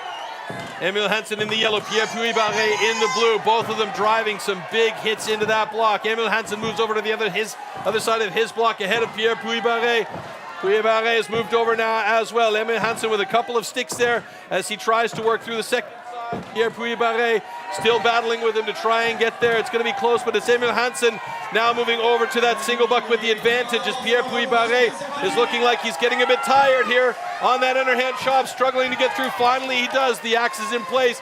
No problems there as Hansen has now made quick work of that single buck. He's dropped the cookie and he is through onto the standing block chop with a massive advantage over Pierre Puy-Barré. Vim and vigor at work right here with the young man from Sweden in charge of this last heat in the semifinal. Will he be able to hold off the big man Pierre Puy-Barré from France, who's got the audience on his side for sure? Emil Hansen working on the second side of his block now, getting in deep. Pierre Puy-Barré trying to throw some big drivers in there. Emil Hansen with a huge advantage as he's right close to dropping it off, and it's going to be Emil Hansen. Time of 1:24.44, but that doesn't matter. He is going on to the final. Wow. You called it. You called Interesting. Pierre Puy-Barré still trying to get through the standing block chop. He is busted about it, but he is not giving up. He is a true warrior, and the French fans are on his sides, making some noise to try and get him through there. One or two more drivers should do it for Pierre Puy-Barré, and that block comes off in a time of 1:52.79. No DQ, but not the best time of the day for the big Frenchman. Guess you should have made a bet. I should have made the bet. Hey, damn it. And the winner is Emil Hansen. So Emil Hansen will go up against Koen Martens in the final. Pierre Puy-Barré will battle Michael Dubicki in the small final for positions 3 and 4 in the contest today. So we should see small final up first, but let's take a look back at this slow-mo here.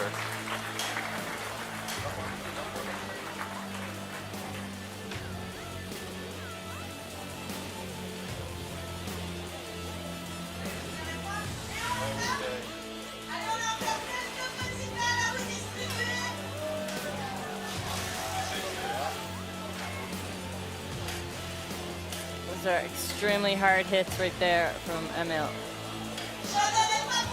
Yeah, he was really working that axe, and I mean, he wasn't giving 1 ounce of space, 1 inch of space to Pierre Puy-Barré. But he's got to work on getting that saw out of the way. Yeah, still same situation as before, hey?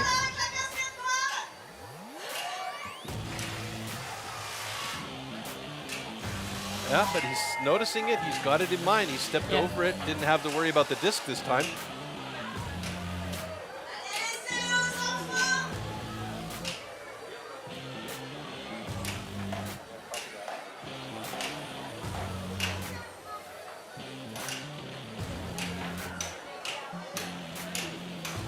The final driver from Emil Hansen drove the stake into Pierre Puy-Barré's heart. The big Frenchman just completely out of breath. He battled hard today. He battled hard this weekend. Sure did. All right, so that was an exciting semifinal heat number 2. Pierre Puy-Barré unfortunately knocked out by Emil Hansen, so we will see Koen Martens and Emil Hansen going against each other in the final, and Michael Dubicki, who got DQ'd in his previous one, up against Pierre Puy-Barré in the small final. The small final will be battled out first, and then we'll see the big final in the world's original extreme sport. And on that note, we take a look at the overall standings there. Koen Martens, what a great job. Unfortunately, not the way, like you mentioned, that he wanted to get into that final. No. But at the end of the day, he's got to resign himself to that fact that he's there. He might as well enjoy that opportunity.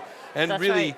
worst case for him is he's going to be second on the podium today. So, you know, that's not a bad way to end a weekend here in Shanghai, Definitely France. not. Not at all. All right, so like I said, this is the original extreme sport, and it started way back in the day with a $50 bet. Check it out.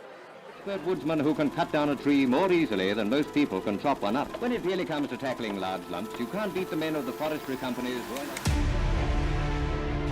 An axeman's gathering. This is Thomas losing the ropes and gets it.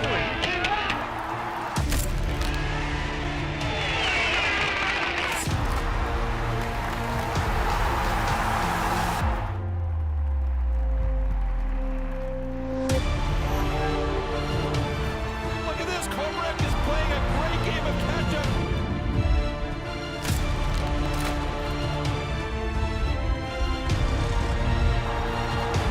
Oh my Lord! Matthew Korek gets the world record.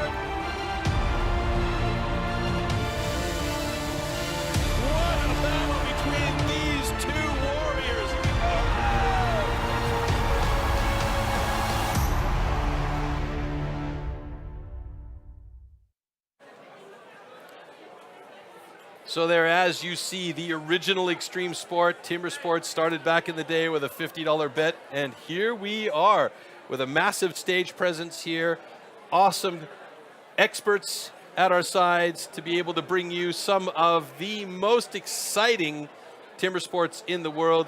And of course, with that exciting timber sports, we have a fantastic atmosphere, and every single event never ceases to amaze me with the atmosphere that we bring. It comes down to Mitch Argent and Shane Jordan battling hard on the standing block. Who is it going to be? Is it going to be Australia or New Zealand? Oh my God, how close is this?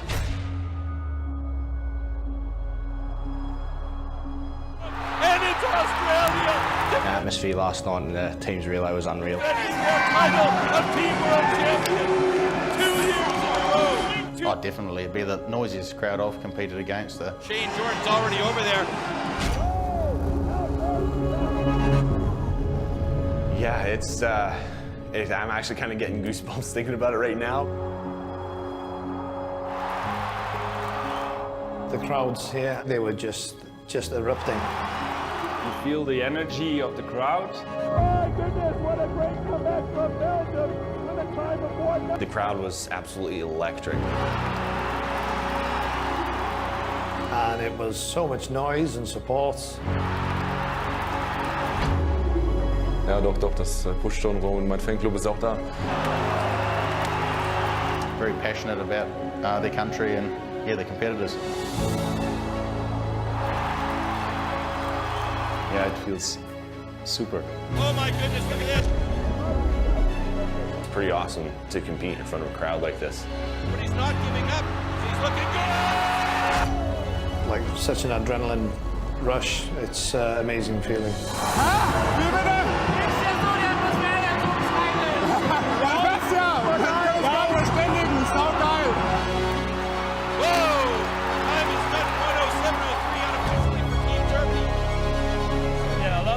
They make a lot of noise, and that's good for our spirit. Is it going to be the checker building? And the crowd goes bananas.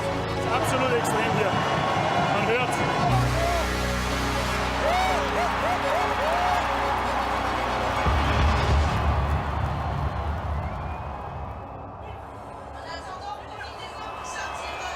Well, the atmosphere doesn't get much more electric than at a trophy event, but we also have plenty of events more to come throughout the season.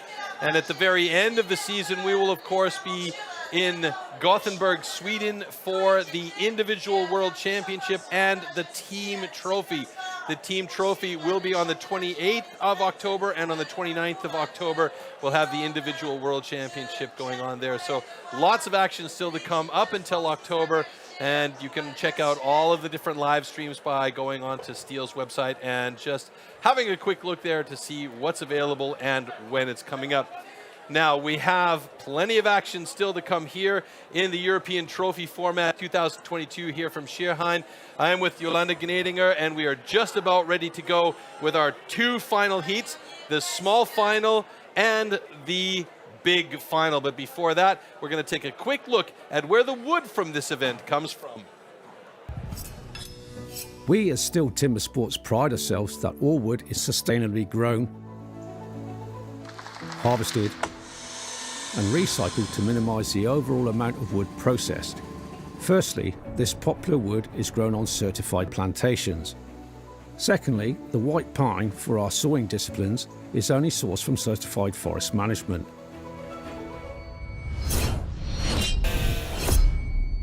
After all our STIHL competitions, all the spent wood is collected and recycled right down to the wood chips and sawdust, which, for example, is converted into renewable energy in the form of wood pellets for biomass.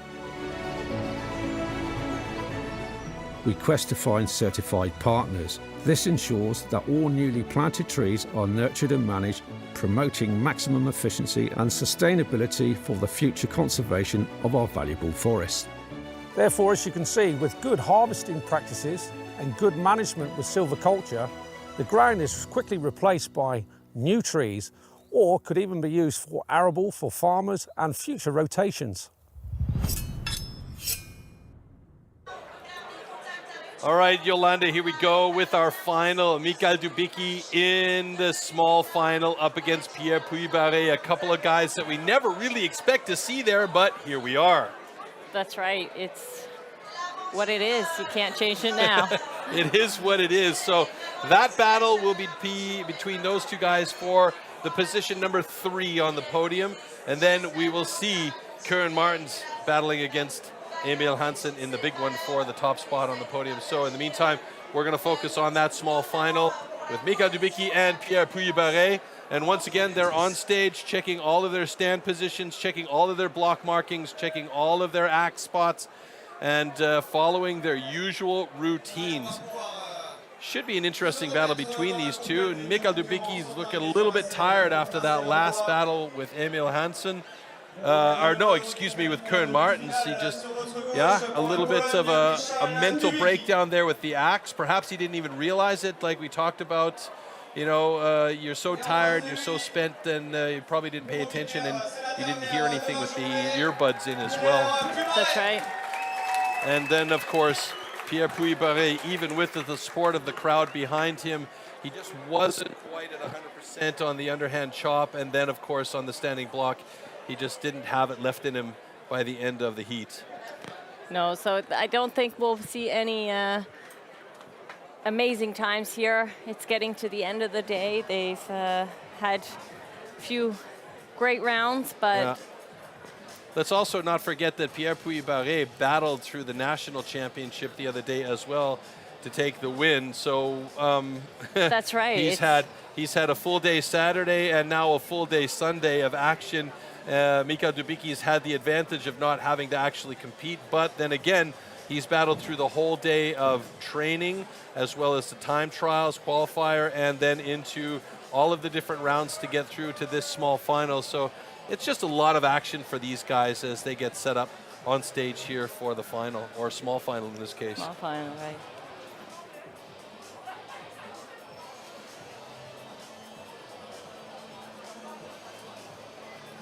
But I can guarantee you he's going to make sure that X is in the block. Yeah, this time no mistakes will be made. At least not with the axes in the blocks.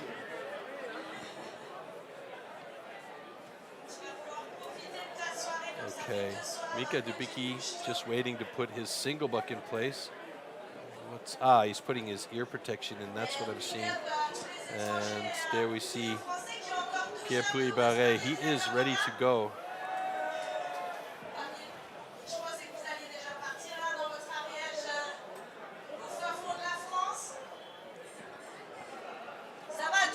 And with a practice hand, Dubicki has that single buck locked and loaded with a quick check from Bart Janssen, and he is ready to go. Andy Hall, Bart Janssen at corners of each side of the stage to oversee this battle between two titans of the sport. Okay, gentlemen, warm up your swords.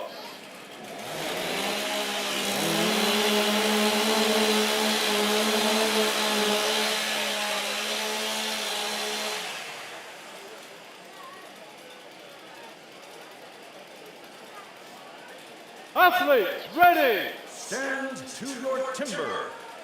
3, 2, 1, go! All right, good solid start for both of the guys. Pierre Puy-Barré with a slightly faster saw and stock saw, and he moves on to the underhand chop. And Dubicki leisurely strolling over to his block, throws away the hat, and then starts to hammer with super speed on the underhand chop. Unbelievable. I think he's trying to prove something here as he goes for many quick hits, hops around to the other side, and this is now a game of catch-up for Dubicki as Pierre Puy-Barré has moved on to the other side well ahead of Dubicki, but he is making the longer, heavier strokes, and it's Dubicki now, look at, he is just walking, sauntering. Unreal. Unbelievable. The minute he gets to his discipline, though, he goes at it with full ferocity. Pierre Puy-Barré, he's got everything into it, and now again Dubicki almost angrily sauntering over to the standing block chop. He was behind, but now he's got a bit of a lead going into the standing block chop. Pierre Puy-Barré, he's got a couple of chips off of there. Dubicki moves to the other side of the block. He is not happy with that block, and he does not like that block, and he is taking all of his anger out on that block, and we may see a really good time today. In fact, one of the best times for Mika Dubicki all weekend long, a 1:16.73. Where was that saunter and bravado in the earlier heats there? Unbelievable. And meanwhile, Pierre Puy-Barré absolutely at his limit. Almost bouncing the axe off of the block, and he does it in 1:43.55. A couple of warriors at battle. That was unbelievable. But what a display by Dubicki. I don't know what to think about that. That might be the new method, sauntering across. Sauntering and then going bananas on the blocks. Unreal. Wow. There's still some power in there. Quite a bit. His fastest time in time trial was 1:21.73. Unbelievable.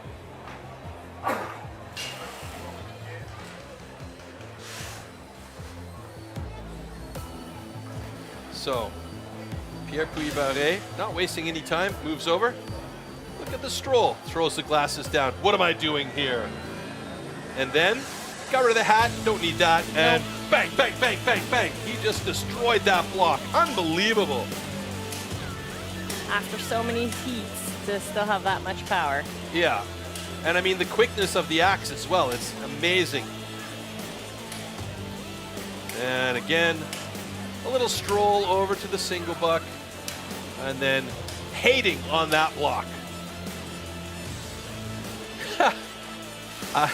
I'm not speechless. I'm almost never speechless. That's just something that doesn't happen in my life. But that was one of the most interesting displays of I am not happy about being in the small final, so I'm going to prove how good I really am. Yeah. So when he put his single buck down, he did catch the chainsaw with the teeth, so he'll definitely be checking that afterwards and back. Aha. Right, you can see right there. And I think it's Dubicki being more angry with himself for making the mistake in that semifinal where the axe came out. That's right. And got him DQ'd and put him into this position. So I don't think it has anything to do with him showing off or trying to one-up Pierre Puy-Barré, who is also a fantastic competitor. I think it had everything to do with him proving to himself, hey, you idiot, what are you doing here instead of where you should be as the potential European champion? That's right. But unbelievable display of power and precision and truly the dominance that he could have over this format in the trophy format. It's just amazing. So there is our final lineup. Koen Martens, 38 years old, the senior of the two, the granddaddy caddy, going up against Emil Hansen, the young gun, 21 years old. He didn't even need to step out of the rookie category, although I think he did because he won an event. Correct me if I'm wrong. Yes. Yeah. But 21 years old, still developing his style, still developing his experience in the final here against one of the original timber sports athletes in Europe, Koen Martens from Belgium.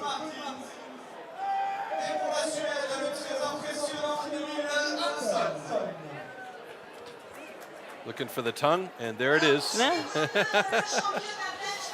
It helps. I think he's just a kid at heart, to be honest with you. Which makes life more fun.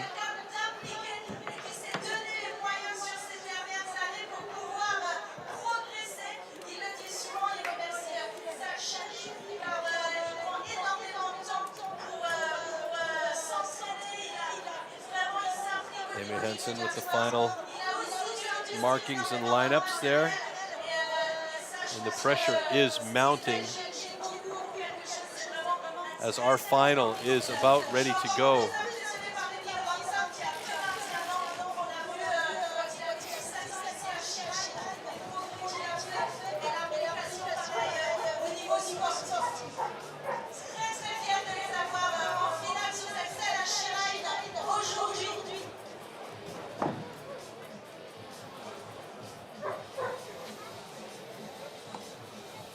Boys really taking their time here. Wouldn't you? I think I'd probably want to have it over with sooner than later, given the day that it's been for all of these guys, but that's just me. True, true. But you can take another breath, calm those nerves. Agreed. Get in that mindset. Oh, you're talking about them, not me. Yeah.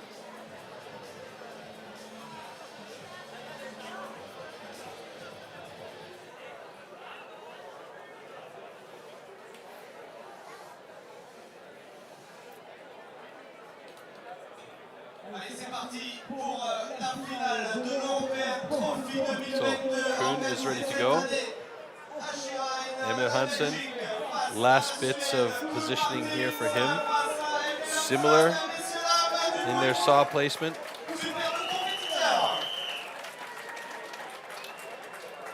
Okay, gentlemen, warm up your saws.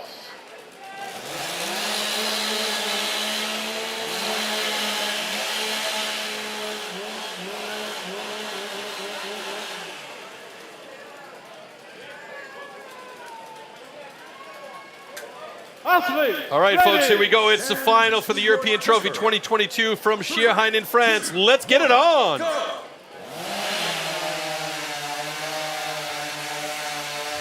Good start by both of them, but it is Koen Martens just ahead of Emil Hansen over onto the underhand chop. There should be some motivation by Koen to maybe get himself a trophy here. He's looking good on the first side, a little bit of a stick, but he moves over to the other side. Emil Hansen 2 strokes behind Koen Martens as they move over to the other side of the block. Koen looking pretty good here. Emil Hansen so strong though as a young man. He's got the breath. Who's going to get through that underhand first? It's going to be Koen Martens, but Emil Hansen not that far behind. And once again, Emil Hansen has to do the dance over that stock saw to get that single buck started. Koen Martens had a slightly faster start on the single buck, but Emil Hansen, wow! How quick is he through that single buck? Both of them very fast, in fact. And now they start on the standing block chop. Hey, this couldn't have come more evenly as predicted if you told me in advance, looking into the future, as Koen Martens moves over to the other side of his block, 1.5 strokes ahead of Emil Hansen. It may be close down to the wire here. Emil Hansen throwing a lot of power into his drivers. Koen Martens, a little bit of a stick there. Emil Hansen's block is looking a little bit loose. Koen Martens, not quite there. And it's going to be Emil Hansen with a time of 1:22.08. Koen Martens, just a couple more drivers to get through that block. And there he goes in 1:30.85. Wow! It all came down to the standing block chop.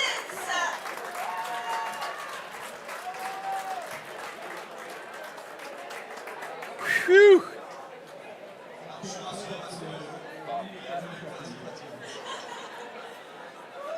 And the winner is Emil Hansen. Well, there you have it. Emil Hansen is your new 2022 European Trophy champion. I would say not unexpected, but a little bit surprising given the level of competition and what we just saw in the small final from Mika Dubicki. It is just unreal. Let's take a look back and pull this apart a little bit. Koen Martens was a couple of strides ahead of Emil onto the underhand chop.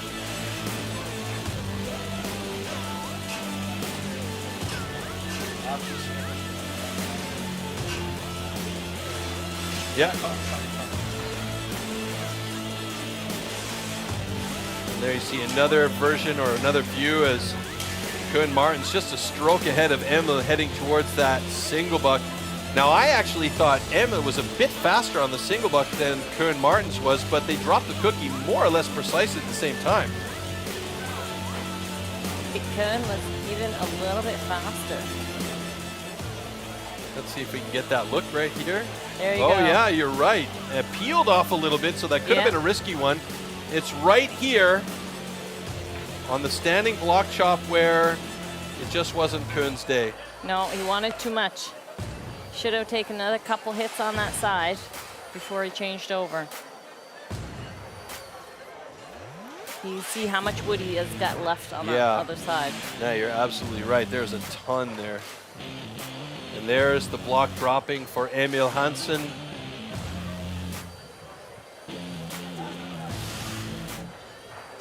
Look at that young man just hammering away at it. What a great job. Koen Martens, happy to be in second place today. And big congratulations to those two. They're going to go backstage. They're going to breathe a little bit before the awards ceremony. But Emil Hansen is your gold medalist here today. Koen Martens with the silver, and Mikael Dubicki with a display in the small final will take the bronze home today.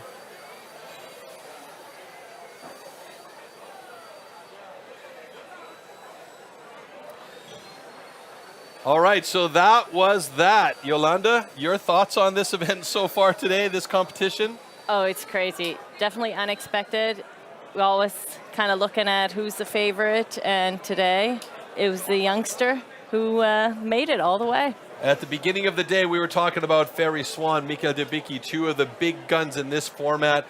Both of them, Ferry Swan out earlier, and Mikael Dubicki with a mistake ended up in the small final, so he will take third place on the podium today. But what a display by him in that small final, almost snubbing the TIMBERSPORTS gods with the way he sauntered back and forth to the different disciplines. Unbelievable. Unreal.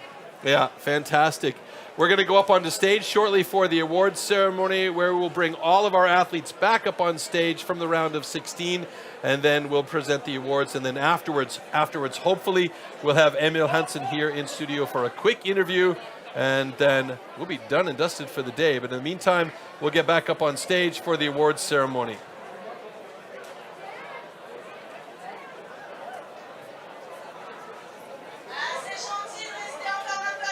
Maybe. One of these days. Ah, there we go. Stage is set. Champagne is ready. Champagne looks ready. Did they pre-shake it is the question. Oh, and there are the trophies designed by Samuel Gregoire from the west coast of France. And he actually does those with a chainsaw. Yeah. He sprays the paint on with a chainsaw. Very, very cool. Maybe we can have actually a quick look at how he does that with the chainsaw painting.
Steel chainsaws. So our stage is set for the awards ceremony. We will bring on the athletes from position 16 right up till position 1. Seems like our athletes are sort of ready in the background. I can see them as I look back around the stage.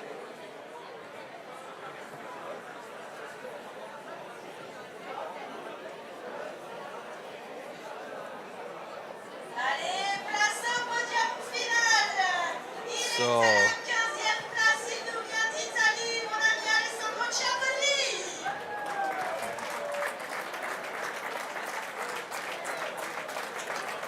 they're bringing everybody up from the order. Alessandro Ciapponi from 15th place. Also joining him is Günther Dahlinger from Austria.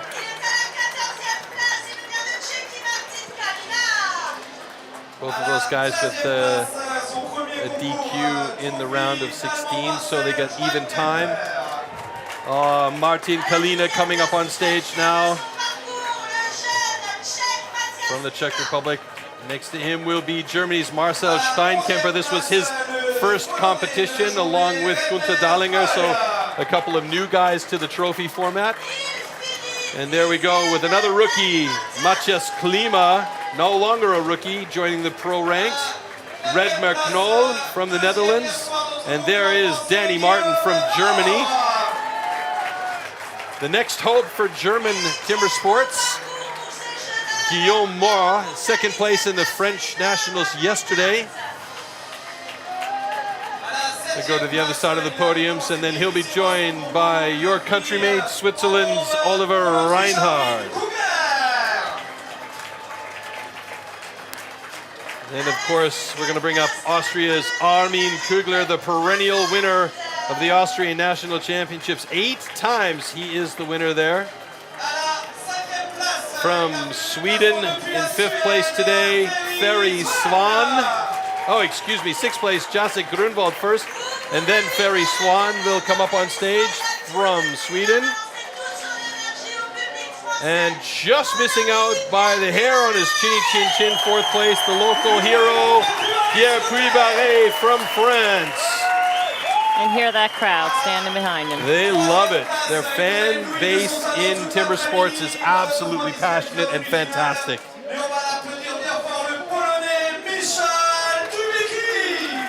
So 3rd place on the podium today will take one of those trophies home. He didn't want to be 3rd, but he'll take it.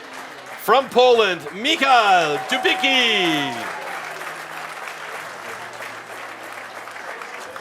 Yolanda, you said it earlier, it's not the way that he wanted to get to the final, but Koen Martens did manage to make the final by default in DQ, and that means he will take 2nd place today. And there you see Michał Dubicki getting one of those very, very individual and very cool trophies from Samuel Gregoire. Now in 2nd place from Belgium, Koen Martens. There he is.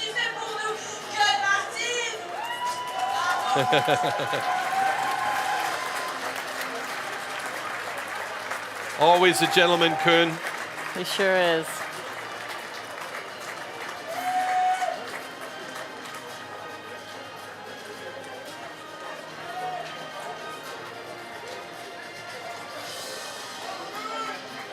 If he could, he'd probably shake hands with the entire audience. He would, yes.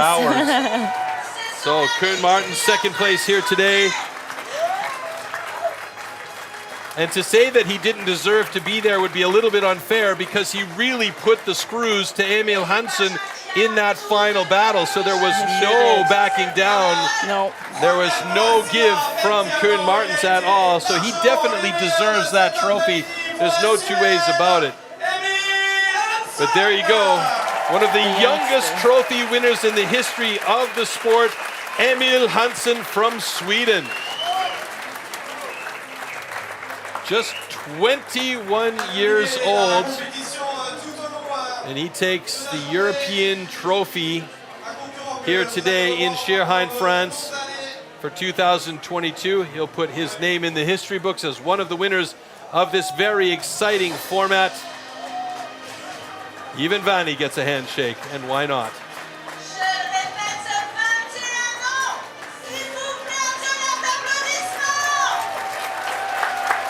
And there you are, your podium. Michał Dubicki in 3rd, Koen Martens in 2nd, and Emil Hansen in the top spot.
Your favorite part, the champagne shower. It sure is, but I must say I'm glad we're over here or not that close. Tell me about it.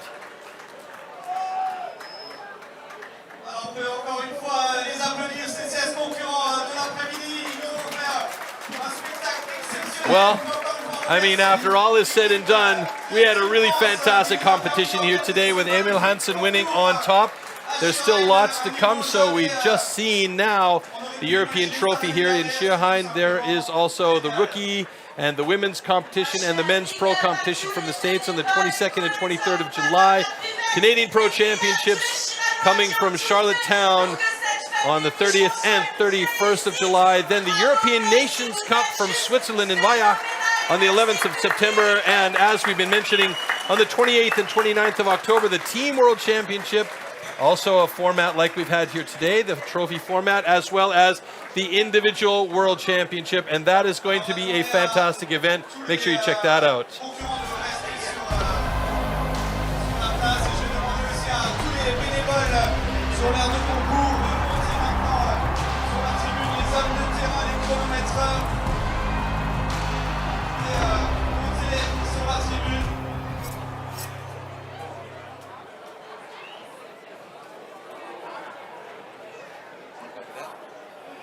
All right, we're joined by our new European Trophy champion, Emil Hansen. Emil, the worst question in the world, but how are you feeling right now after a long day of battling? Yeah, I'm really happy. I am. Yeah? Cool. It's I mean, really, I don't want to say it's unexpected that you are the champion today, but you actually had a fantastic run. How was it going up against guys like Dubicki and Puy-Barret and all of these legends in the sport for you? Yeah, it's many tough guys, and it's hard to go against Ferry. That's a very hard race. That was a tough one. Two countrymen in the same battle, but you've beaten your countrymen one time. You are the new European champion, as also one of the youngest European champions. Congratulations, and best of luck in the future for you. Yeah, thank you, thank you. All right, so there you go, our new trophy champion for 2022, Emil Hansen. And hey, I gotta say, great battles, great competition today. Great to have Jolanda Gnedinger with me again. And on behalf of us both, I say thank you very much, and take a look at those highlights and enjoy the rest of the sunshine out there. See ya.